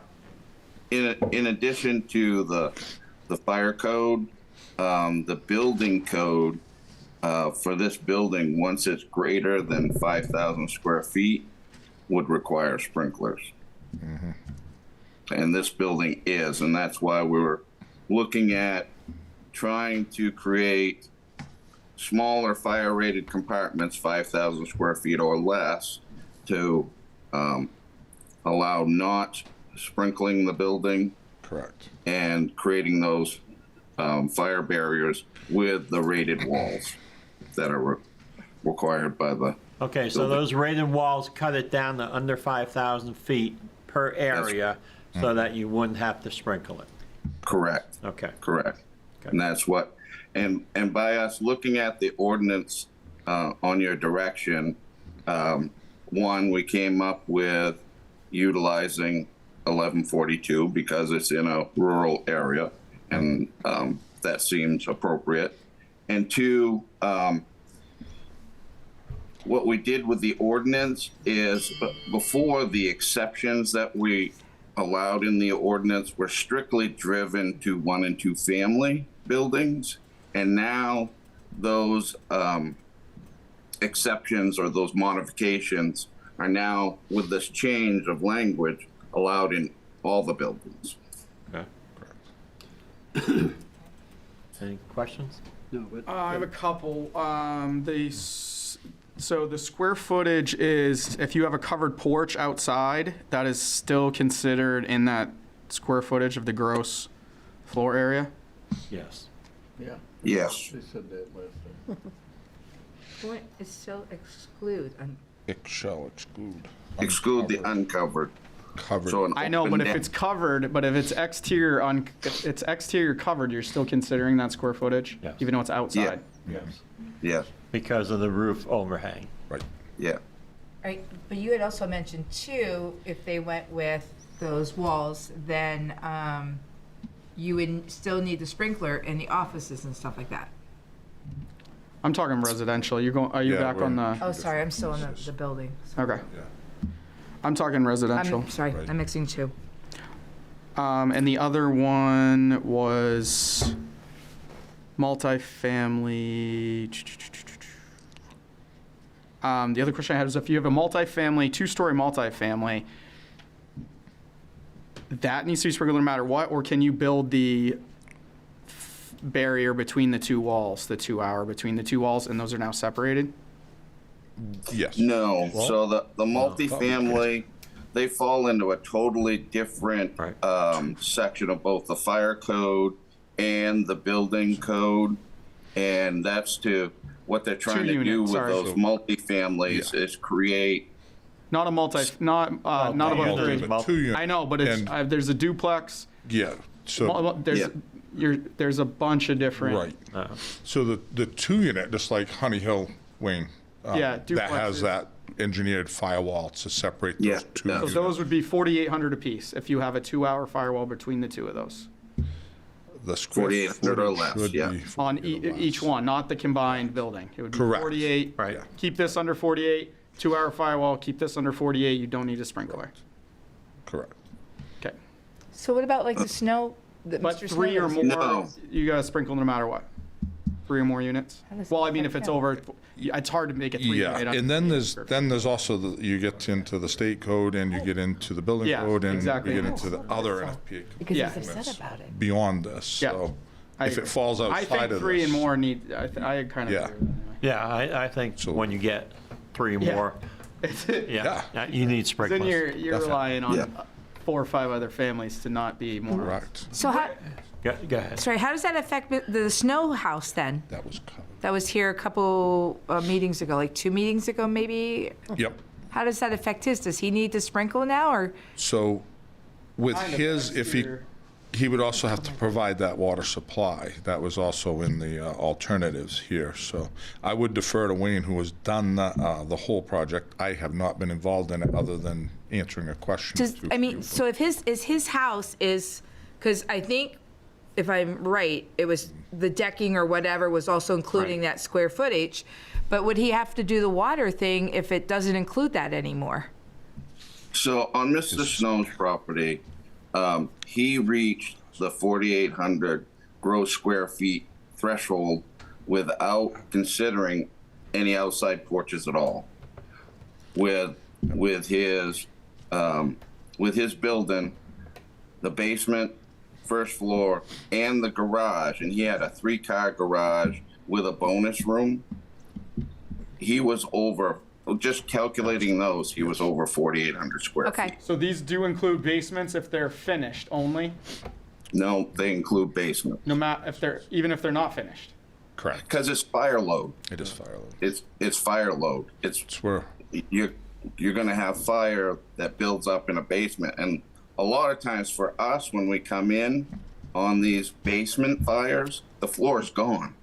And firefighters are trying to get in and fight these fires and falling through the floor. So yes, the basements are included. there's Every not many livable area. houses in Raymond that are on slabs. So this Right. is like, So, so it's basically a 2,400 square foot house. and as a point today, I Without would just add a and fire. not even including the garage. So this is, As a point, I was just at a fire this afternoon in Gray, but it was a basement fire. And that basement had more stuff in it than most normal houses have on the first floor. So it was a grow, it was a wine storage, and it had tons of stuff. So that's the reason why we, want to include all that. Because what people do with their homes afterwards, like mine, is a storage area in the basement. So there's a lot of fire load there. Yep.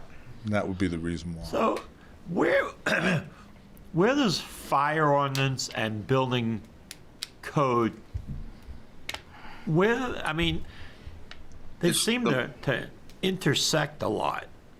Like, so when does it become a CEO job to go inspect versus the fire department?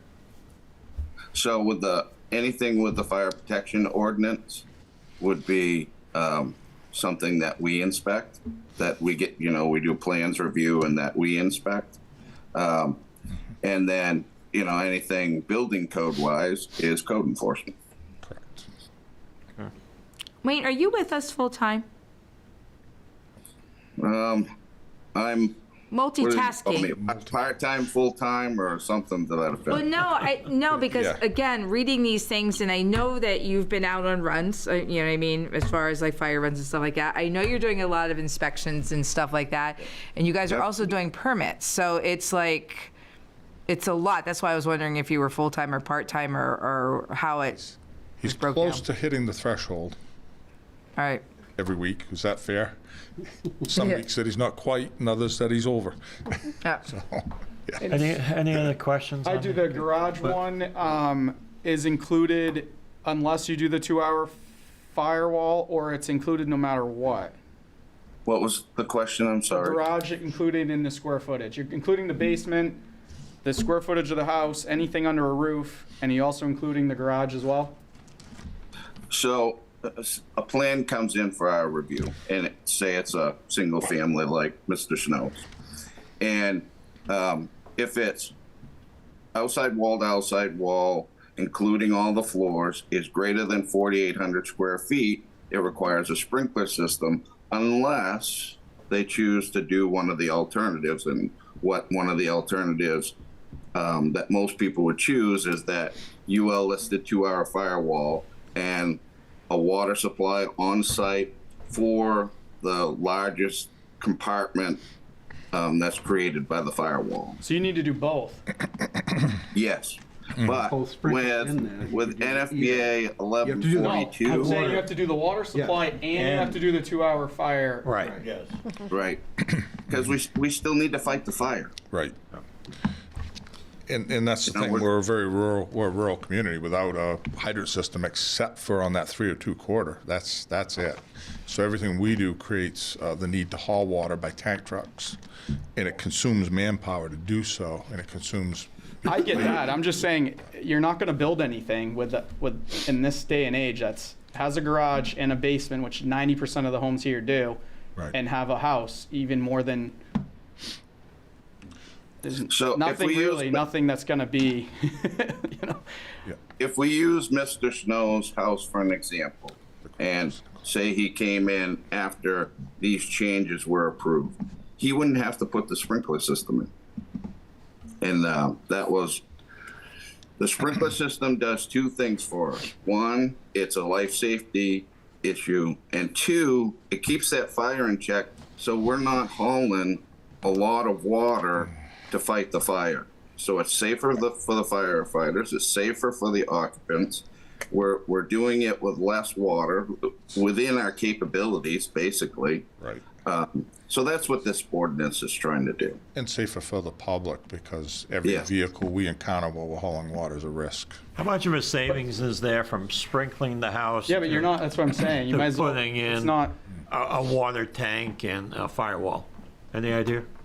I mean, are we talking a couple of thousand? It is dependent on the scenario, and I don't have that answer because it is independently. I've done a ton of sprinklers. I know those. I don't know on the water supply. I don't even know what you guys need for that. Go ahead, Nathan. The tanks would be a little bit bigger than what you put in the basement of your sprinklered home. So you need a bigger tank anyway. A little bit bigger than what you put in. You had a 300-gallon tank. Right. We would have a little bit bigger tank than that. But what the exact number is, I have to base it on square footage. And that's then look in at- that. Where would you put that? Yeah, where you tank? can't. You have to keep it down 4 feet, or try to Right. get it inside the house. Right, one of the two. Yep. Yeah, it's not saving anything. The only thing I'm going to speak to is our garage. Yeah. The prices we've gotten for water tanks are around $6.03 a gallon. So a 3,200-gallon tank is going to be about $200,000, somewhere in that range. My concern with that is 2,500 feet down the road, we've got A lake. half-acre pond. Yeah. 690 feet is the lake. I've been working pretty hard to get this building under $6 million, and that's going to push us back up over the $6 million. We've cut out a bunch of stuff to try to meet that mark. I think with that kind of water on either side of that building, to add another 200,000-gallon water tank to that. And I question the calculations because the engineers that we've hired to do this are talking somewhere in the range of 12 to 18,000 gallons instead of the 30 or 40,000. We at one point were 125,000. The biggest area of that building is 4,600 square feet right now. The rest of them are down to 3,900. We'd offered up a 4-hour burn wall between the storage and the maintenance area. Try to save that. So,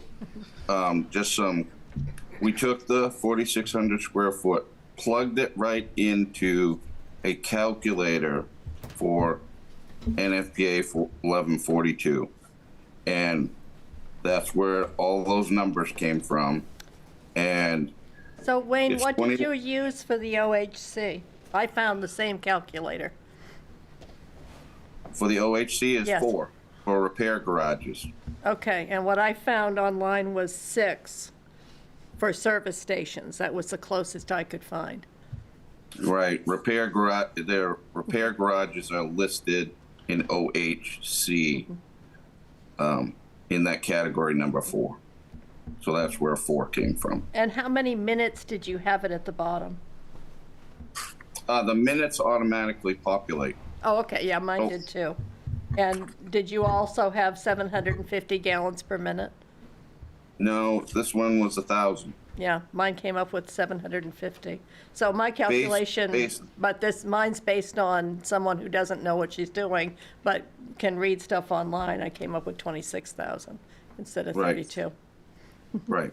And the difference is the occupancy hazard classification. Mhm. A service station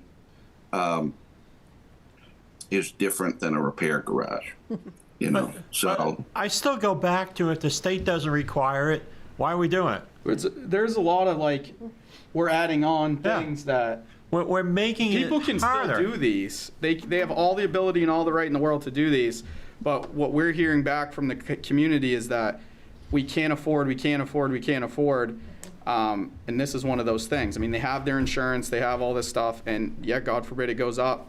You know, if they want to do it and spend the money, they can. But we're kind of just adding things to make them. We're just adding more rules and more government. We're more making people to it inspect much more expensive than it has to be. Our town building's expensive, it's costing the taxpayer, but also the people that are trying to build their homes are complaining about the expense of it. Because nobody builds without a basement or garage, and that's where, as soon as you do that, you're over 4,800 square feet. But remember, we can take the garage out of the calculation. The firewall. But you have to add it doesn't, I mean, I get it, but you're taking a $12,000 sprinkler system off the table and you're adding, a water holding tank that has to be down, and then you have to do 2-hour firewall. So by the time you get all that, what is the cost difference? It's not much. So let me correct myself on my earlier statement. When we're doing the calculation, if they're going to do the 2-hour firewall, that reduces their number. So you take the garage area calculation out of the. Okay, but you said they still needed to do the holding tank. If they do the 2-hour firewall, they still need the holding tank to get rid of. You're doing the 2-hour firewall and tank to eliminate the sprinkler system. That's what you were saying, correct? That's gonna be Correct. just a town ordinance, because that's not the state So- fire marshal. Right, I know. But that's what I'm saying, us as a town is adding a little bit more than what the state is doing. Harrison's building is the exact same footprint that we're doing. I'm sorry, we added 100 square feet to that, I think it was something like that. Yeah, we added a little bit more length to it. But when they were the same size building, theirs is wide open. Their division walls go 2 feet shy of the ceiling. There's no firewalls at all in there, and that's what raised the question as to why do we need a holding tank, why do we need the sprinklers? The Gloucester's building's 20,000 square feet, a little over 20,000 square feet. We're at 14,000. Could you step to the mic? No, it's 12,000. So, and we took the mezzanine out of ours to keep our square footage down. It's just an added cost, I think. Especially we got fire pond on one end and a lake on the other. So I guess I would just add this, but like any ordinance, they are born out of experience, and they're born out of need to help control a situation.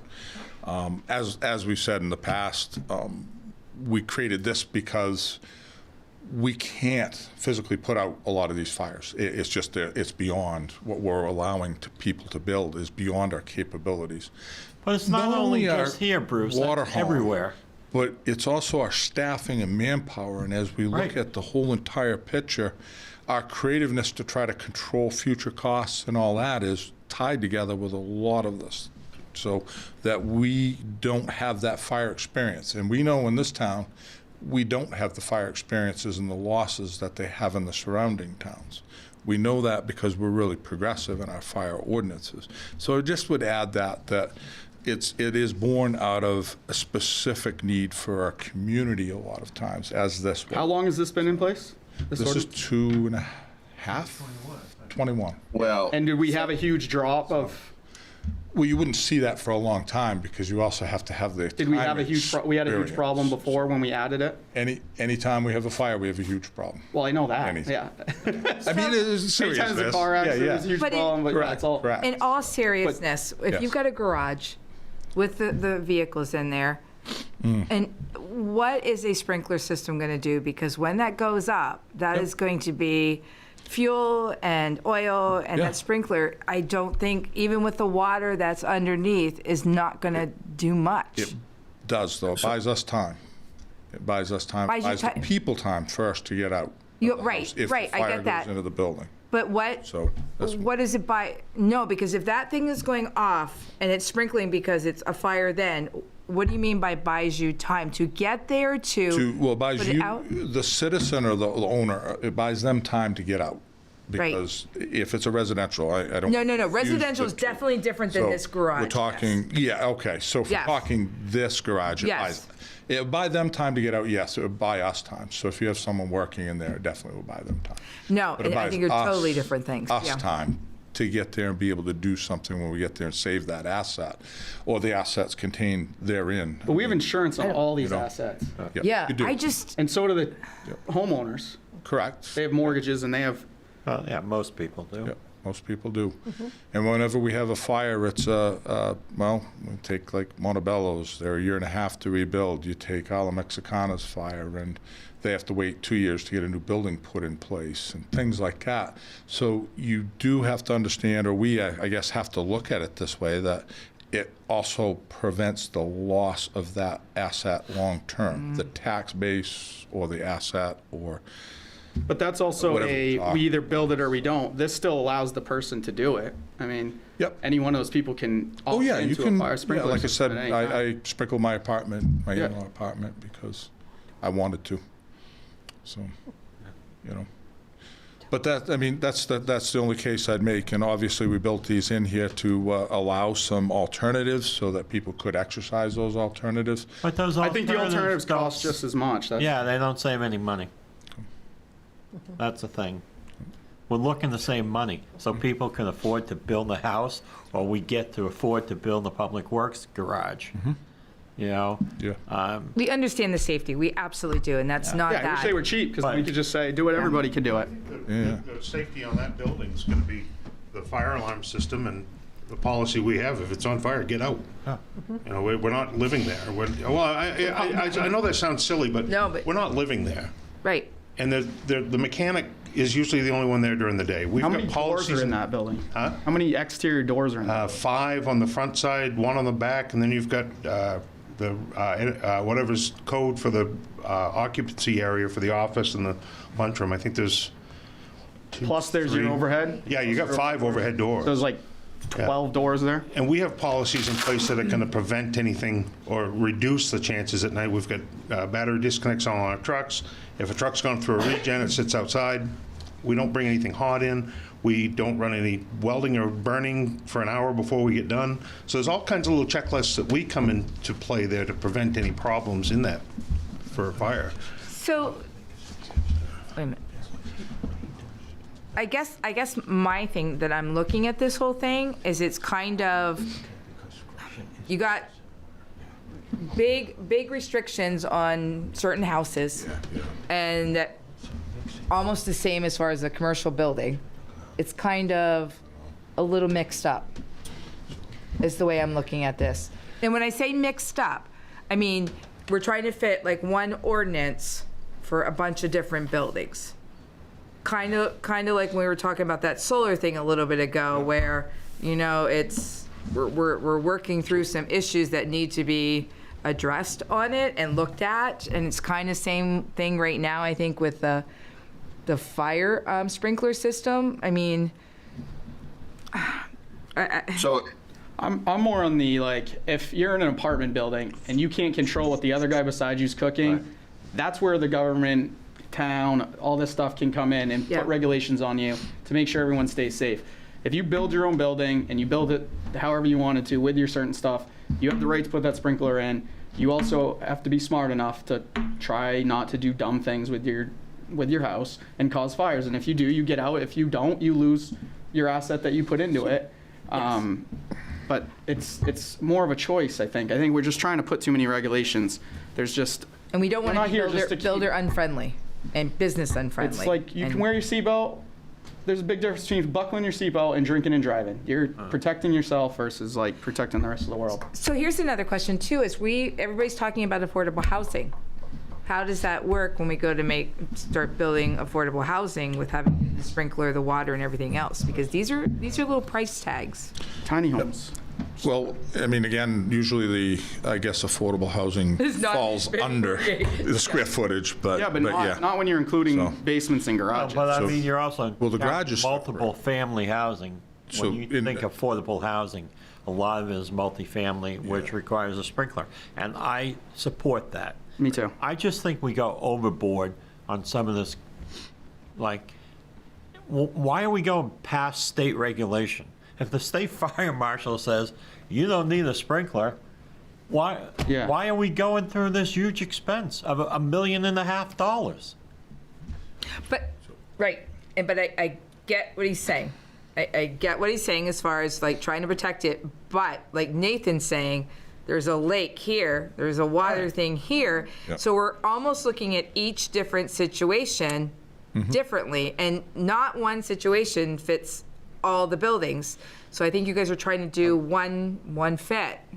And I would love to think that lake would supply us our water because it's full of water. But right now I can't get water out of it without taking 6 guys to drill holes, and I don't have enough suction line to reach deep enough into the water to get water out of it. And when it's thawed, we really don't have enough length to get out into it either. We've had dry hydrant piping there, and that has failed time and time again. We've had it in the river by Sam's house, and that keeps getting hit by boats and broken. Again, the lift height is too high for atmospheric pressure, etc. So we have limits on what we can do. Those are some of the things. So I mean, the lake looks like a great asset, and I would agree. Now, at Cossow Lodge last year, because they remodeled that huge lodge in there, and it didn't. It required water supply, so they were allowed to put in a dry hydrant into the lake, which has been tested and supplies an absolute ton of water. But the water there is deep, very deep off the shore there.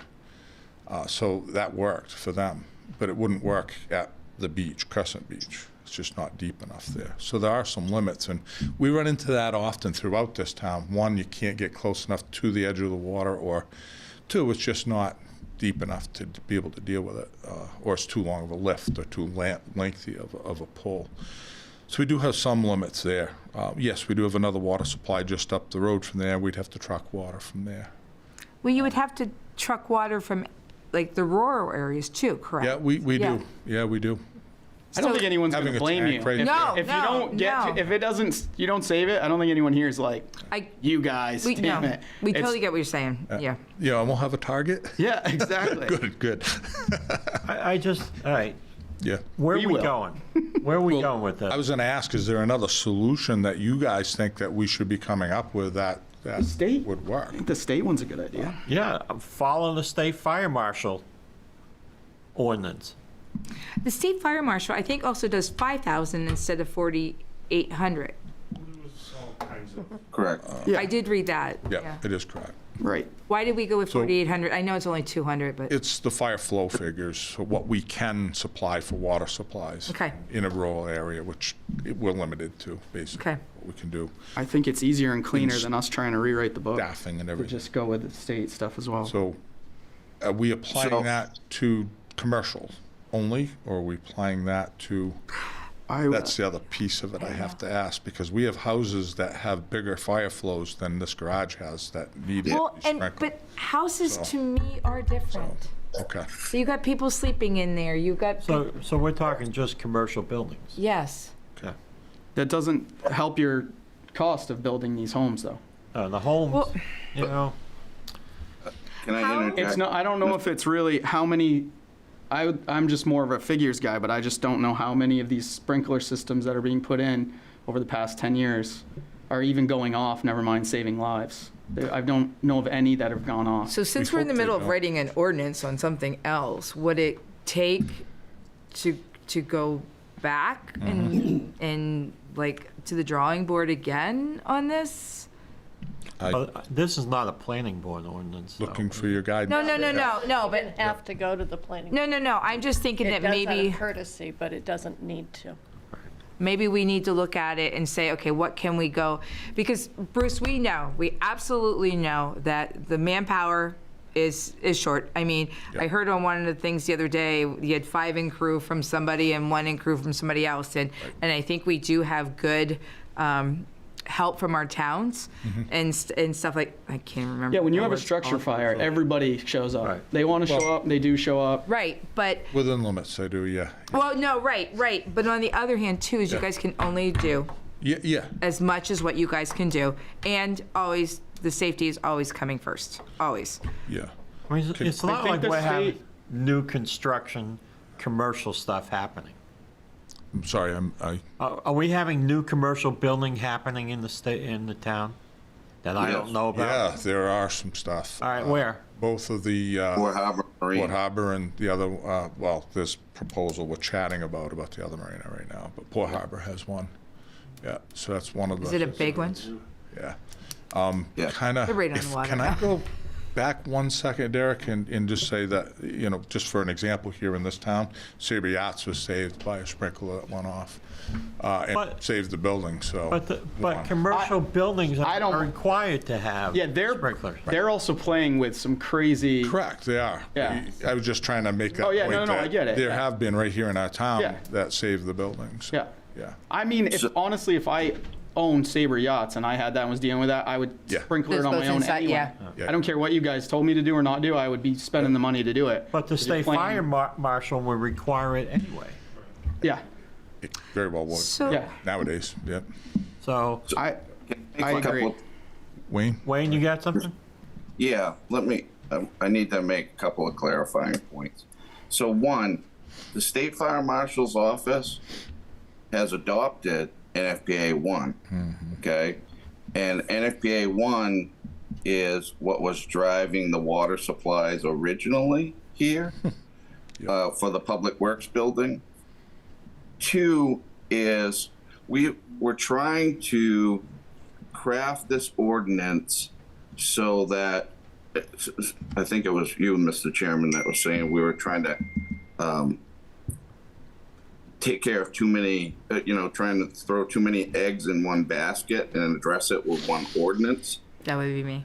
But what we were trying to do is create a workable solution for the public works facility that's probably the only type of facility that would end up in that rural kind of area. The others would tend to be in your commercial and your industrial zones where our public water supply is. Yes. So we were trying to word the ordinance to deal with issues that we would face in commercial properties like the public works building, but those are down in the commercial and industrial areas, and at the same time have language that would allow us to build that public works facility on your land in a rural zone that you can do that.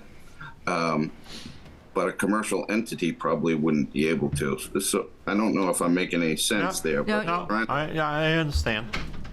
Well, we're trying to have an ordinance. Right, you would have hydrants in our commercial zone is 302, so you would have hydrants along there. And this is not, Where this public works building is going is nothing else around it. but it doesn't fit the other Right, commercial buildings. right. So, But there is a fire pond near it.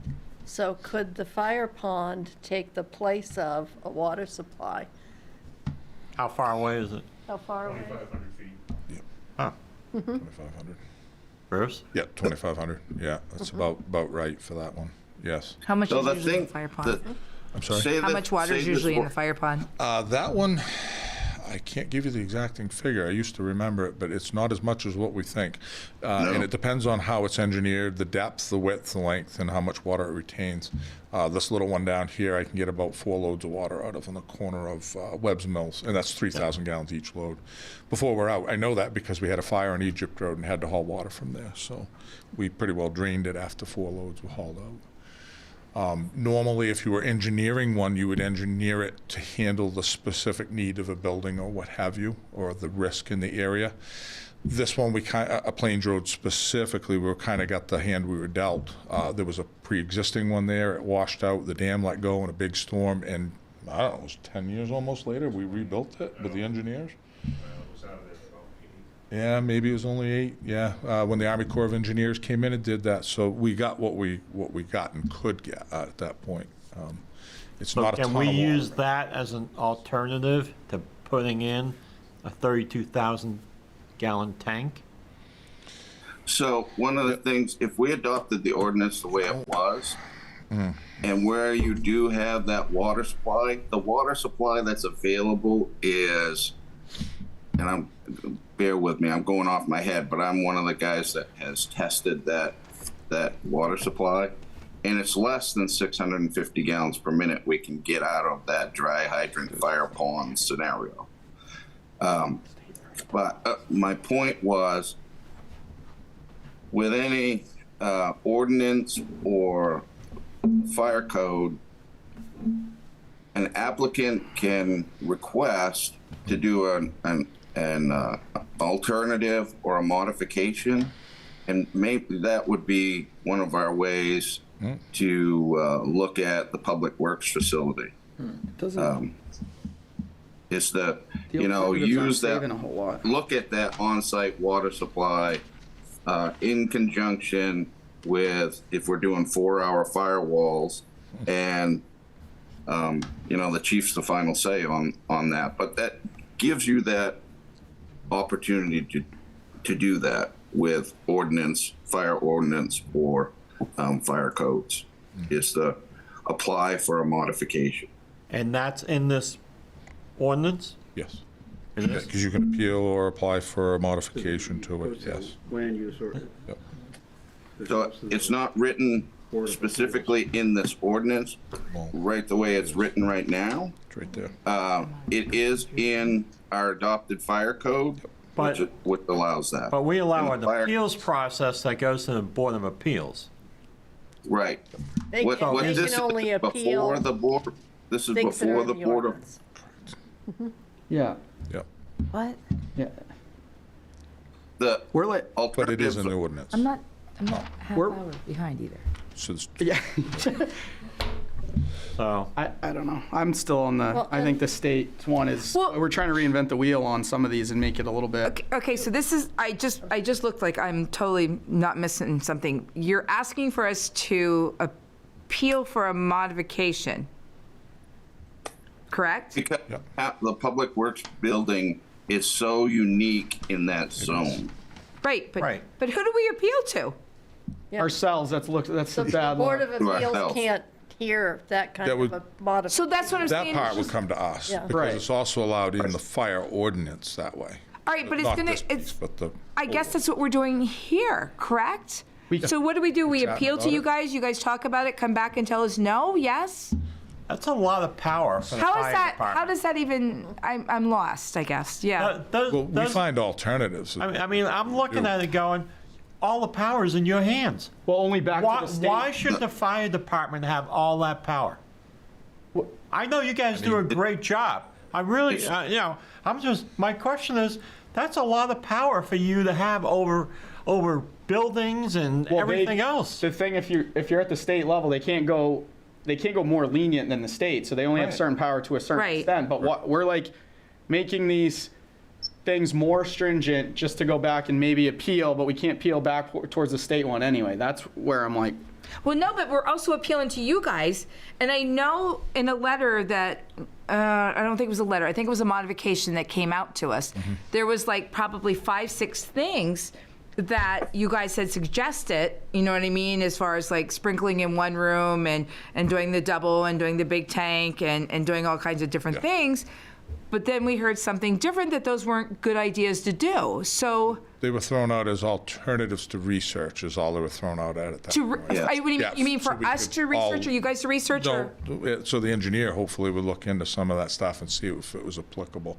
So we don't engineer stuff, and just like codes, if someone comes in and wants to build something that's kind of an anomaly to that, they'll look at the person and say, yeah, get an engineer to stamp it and bring it in, and that's what we'd be looking at. We're not engineers.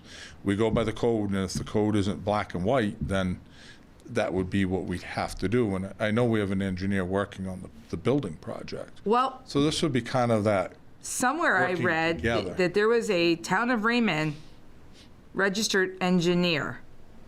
So the Raymond Fire Department, and maybe it was in the last draft of this, do we have a registered?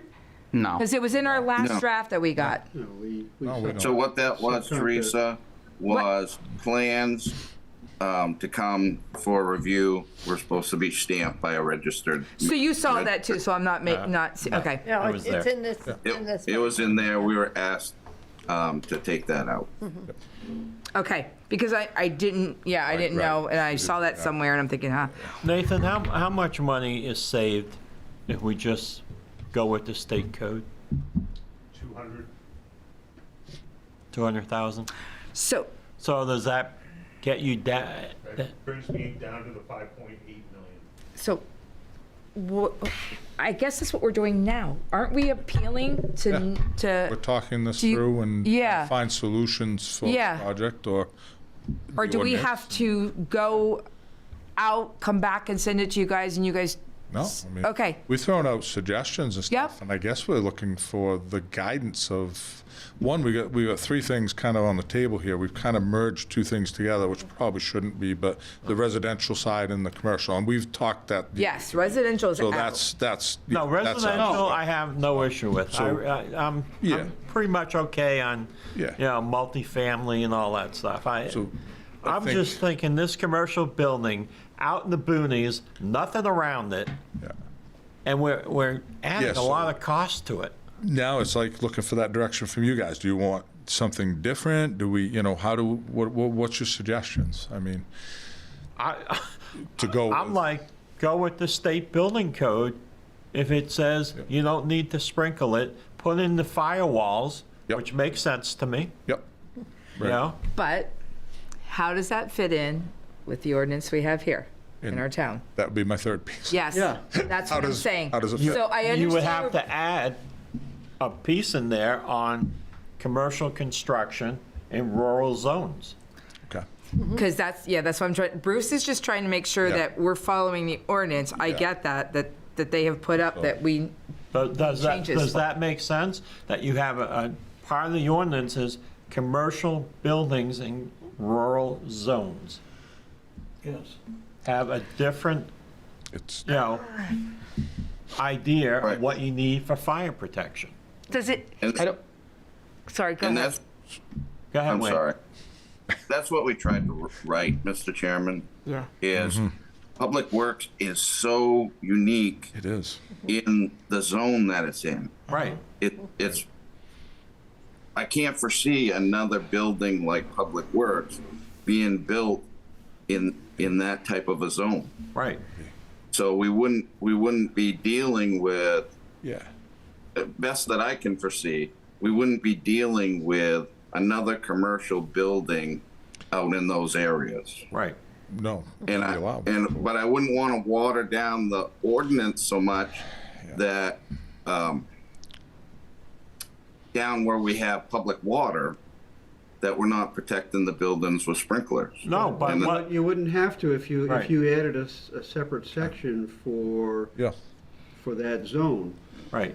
for that, A commercial building because in you've a got the rural commercial zone. which is, Yeah. that's fine, but now you've got that commercial building in a rural zone has this requirement. Right. Oh, Commercial zone in the, a commercial building in the commercial zone has this requirement. It's a lot. See, I think we solved, Right. we're coming up with There's houses and buildings in Yeah. commercial zones. I know, and but that's the whole apartment point. houses. Why are we trying to reinvent the wheel when we can go with the state on the state requirement for residential, commercial, all that is safe enough for everyone in the state to do? Why not make it easier for that and just keep it? Understand that we're not the only ones with ordinances trying to deal with situations in the different I get it, but communities. you guys are trying to, your business of saving structures and lives and fires and all that is one part of what we hear. We also hear people who are trying to come into this community to build and to start their families,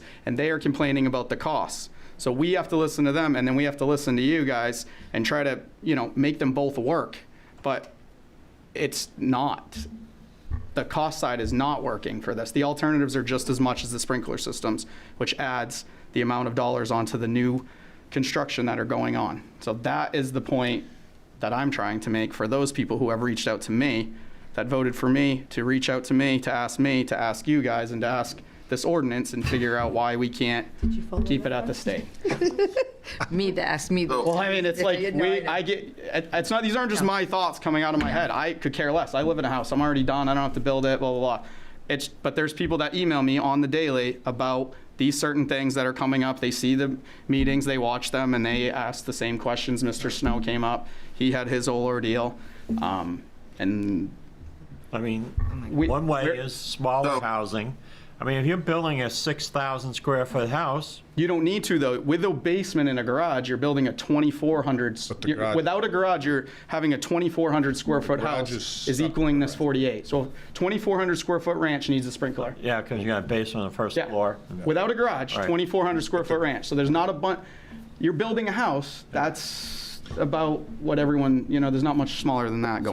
So we're pretty much requiring everyone, almost everyone, 80% of the people are going to have sprinklers, no matter what. The garage is separated by the firewall. I It's just only took the garage space out. above. I said, not even with a garage, you're having a 2,400 square foot house. What he's saying is, if you count the basement, there's 2,400 square feet.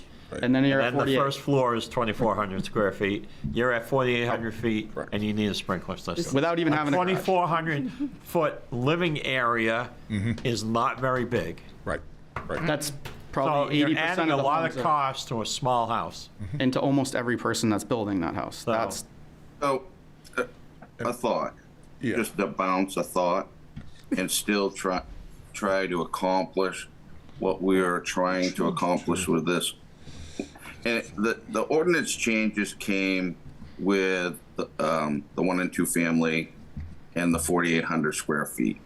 And that was driven, one, by the code and ISO, and we came up with a 4,800 number. At 5,000, you match the language in NFPA 1 exactly. instead of 4,800 going to 5,000. You match that language exactly. Which is the state code? But the state adopted Right. code, fire code, Right. is FBA 1. Yep. Yeah. So if you do what we were trying to do here with the reductions that you asked us to look at reducing, and increase the square footage to 5,000 square feet, that's still a pretty big sized building. And It's we're a still 2,500. So my question, I guess, is the state, when they say 5,000, are they including the basement as well? Yes, the NFPA 1, and not this meeting, but the one before, where I showed how they calculate gross floor area. Yes. We're talking gross versus living. Yeah. Right. It includes every level of the home. So you or go to every level. if you go to Aroostook County, where there's no code in some township somewhere, and you build a 2,500 square foot ranch with a full basement, then you need a sprinkler system according to the state So of Maine. understand, in communities that don't have, if their fire department isn't active in the fire code that's adopted by the state, and it's just the building code, then that isn't even looked at. NFPA 1 isn't even looked at in a lot of instances. Even though it's adopted state code, it might not be looked at. This is falling apart the way it is. So, okay, just to wrap things up, because we're not going to Yep. solve this tonight. No. Look at changing to commercial buildings in rural zones and what those requirements are, and how we can get away from sprinkles, holding tanks, all that stuff, because it just seems extreme.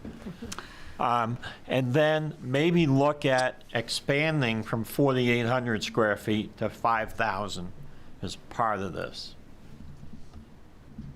And Does then- that make sense to the board? Yeah, Yes, it does. yeah. Or what can we do to be more on the state? Well, that's what I mean. Why, Yeah. why can't we just simplify this to be state standards? And if that's, That would mean repealing this ordinance. Right, you would have to repeal the ordinance. Yeah. How do you do that? That's a town meeting Town vote. meeting. right, well, then let people vote on it then, and then if they don't want to, If then you rewrote the ordinance, it would, It would still Another- go to just town still go to meeting. town vote with that it would anyway. replace, so I mean. You can do a it does- repeal and yeah, replace. It does the same thing. Yeah. So can you look at those things We can. and come back to us at next Yeah. month's meeting? When would you want Yeah, it before the yeah. meeting? Please understand that most of this ordinance Yeah. we've had for a long, Long time. long time. I thought it was, when did you say it was? 2 years ago? No, 21, but it 2 came years for two the ordinances 1 and together. 2 family at 4,800 square feet. And we have, Wait, and it sometimes came- we need to look at changes on but it. that, I think it was back No, in it- like 1999. What I heard Actually, was, yes. but it, 99, and, Right? the big one, yes. and then that one passed, or it failed, and then it No. passed in Oh, no. 01? No, it No, we passed. operated under that one until this came in. This was a modification to residential. Yep.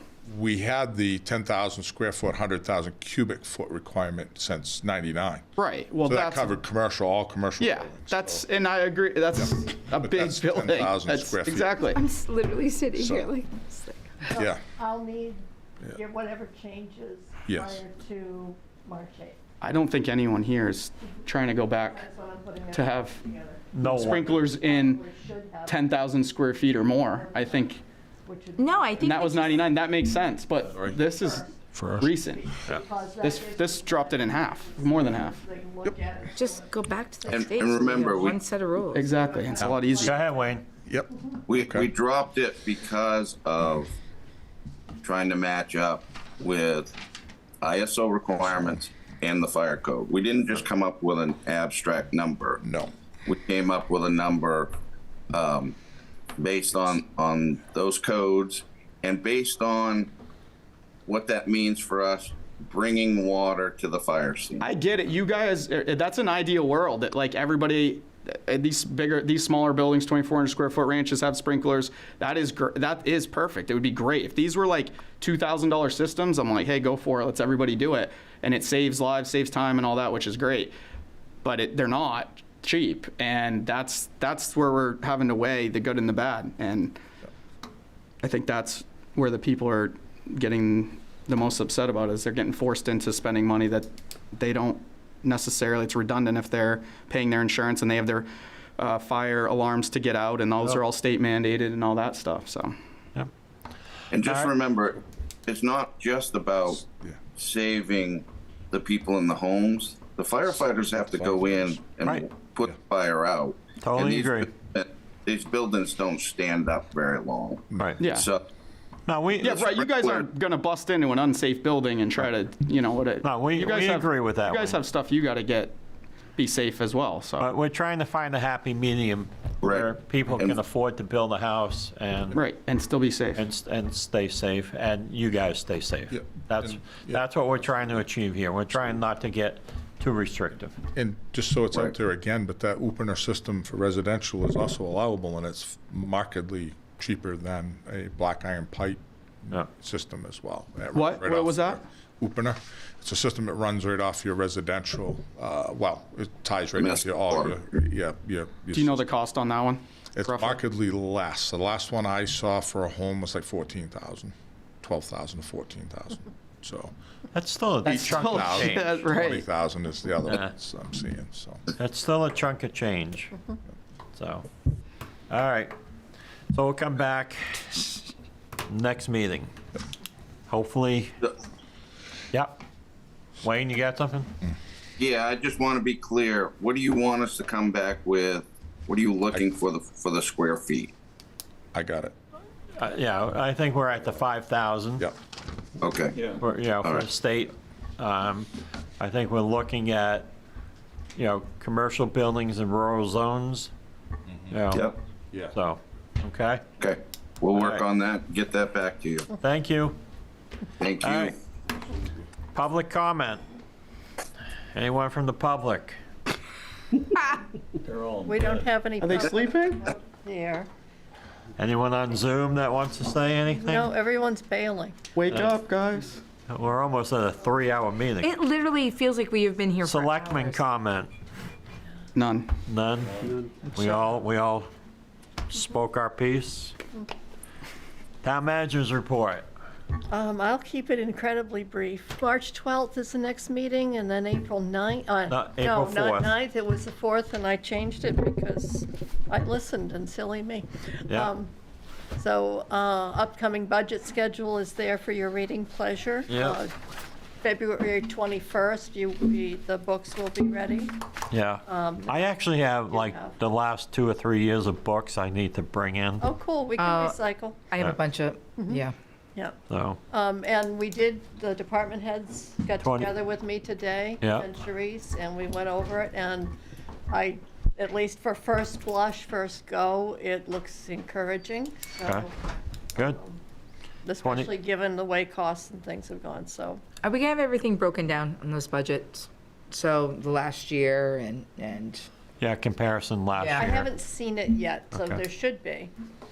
I always give you that, but I don't know. You know, right, But I don't right. But I don't look at everybody else's in the past, and I haven't seen the presentations as yet. No, we so like I it. keep- I'd remind them. Yeah. We want to see back stuff. Yep. And Especially that's for new about it members. that I needed to point out. Okay. For Have a that, motion? other than March 5th is the presidential primary. Right. And that I did want to give a shout out for. And you can still do absentees now, We right? can still do absentees now until the 29th, I believe it is. Right. That's the last day. Yep. This Friday is the last day to come and change your party if you're eligible to do so. And this election is it's the Maine's first Open. semi-open primary. And what that means is if you are in a party, you can only vote that party's ballot on election day. You can't change your party on that day. If you are unenrolled, you can choose from any of the ballots that are there. Right. So the only ballots that are there, the only parties that have candidates are the Republicans and the Democrats. So for anyone that's in the Green Independent, the Libertarian, or the No Parties No party, labels. No Yeah. Labels Party, there we go. They don't have ballots, and if they come, I They don't can get to choose which one they want to. They have nothing. But they can, oh, that's right, because they're enrolled. If they are enrolled, If they they're unenrolled. they don't get anything. And this is solely presidential primary. Yes. You know, it's not, Primary, not the actual Yes. election. And Right. because with the state schedule of printing, the ballots have to be approved and sent to the printer 75 days by statute before the election. That's, the candidates that are listed on the primary ballots are the candidates at that time. Most of them now have dropped out, right, but they're still on the ballot. It's not a problem. yeah. But that's the way the cookie crumbles right this minute. Okay. Have a motion to adjourn? So moved. Second. Favor? Thank you, everyone.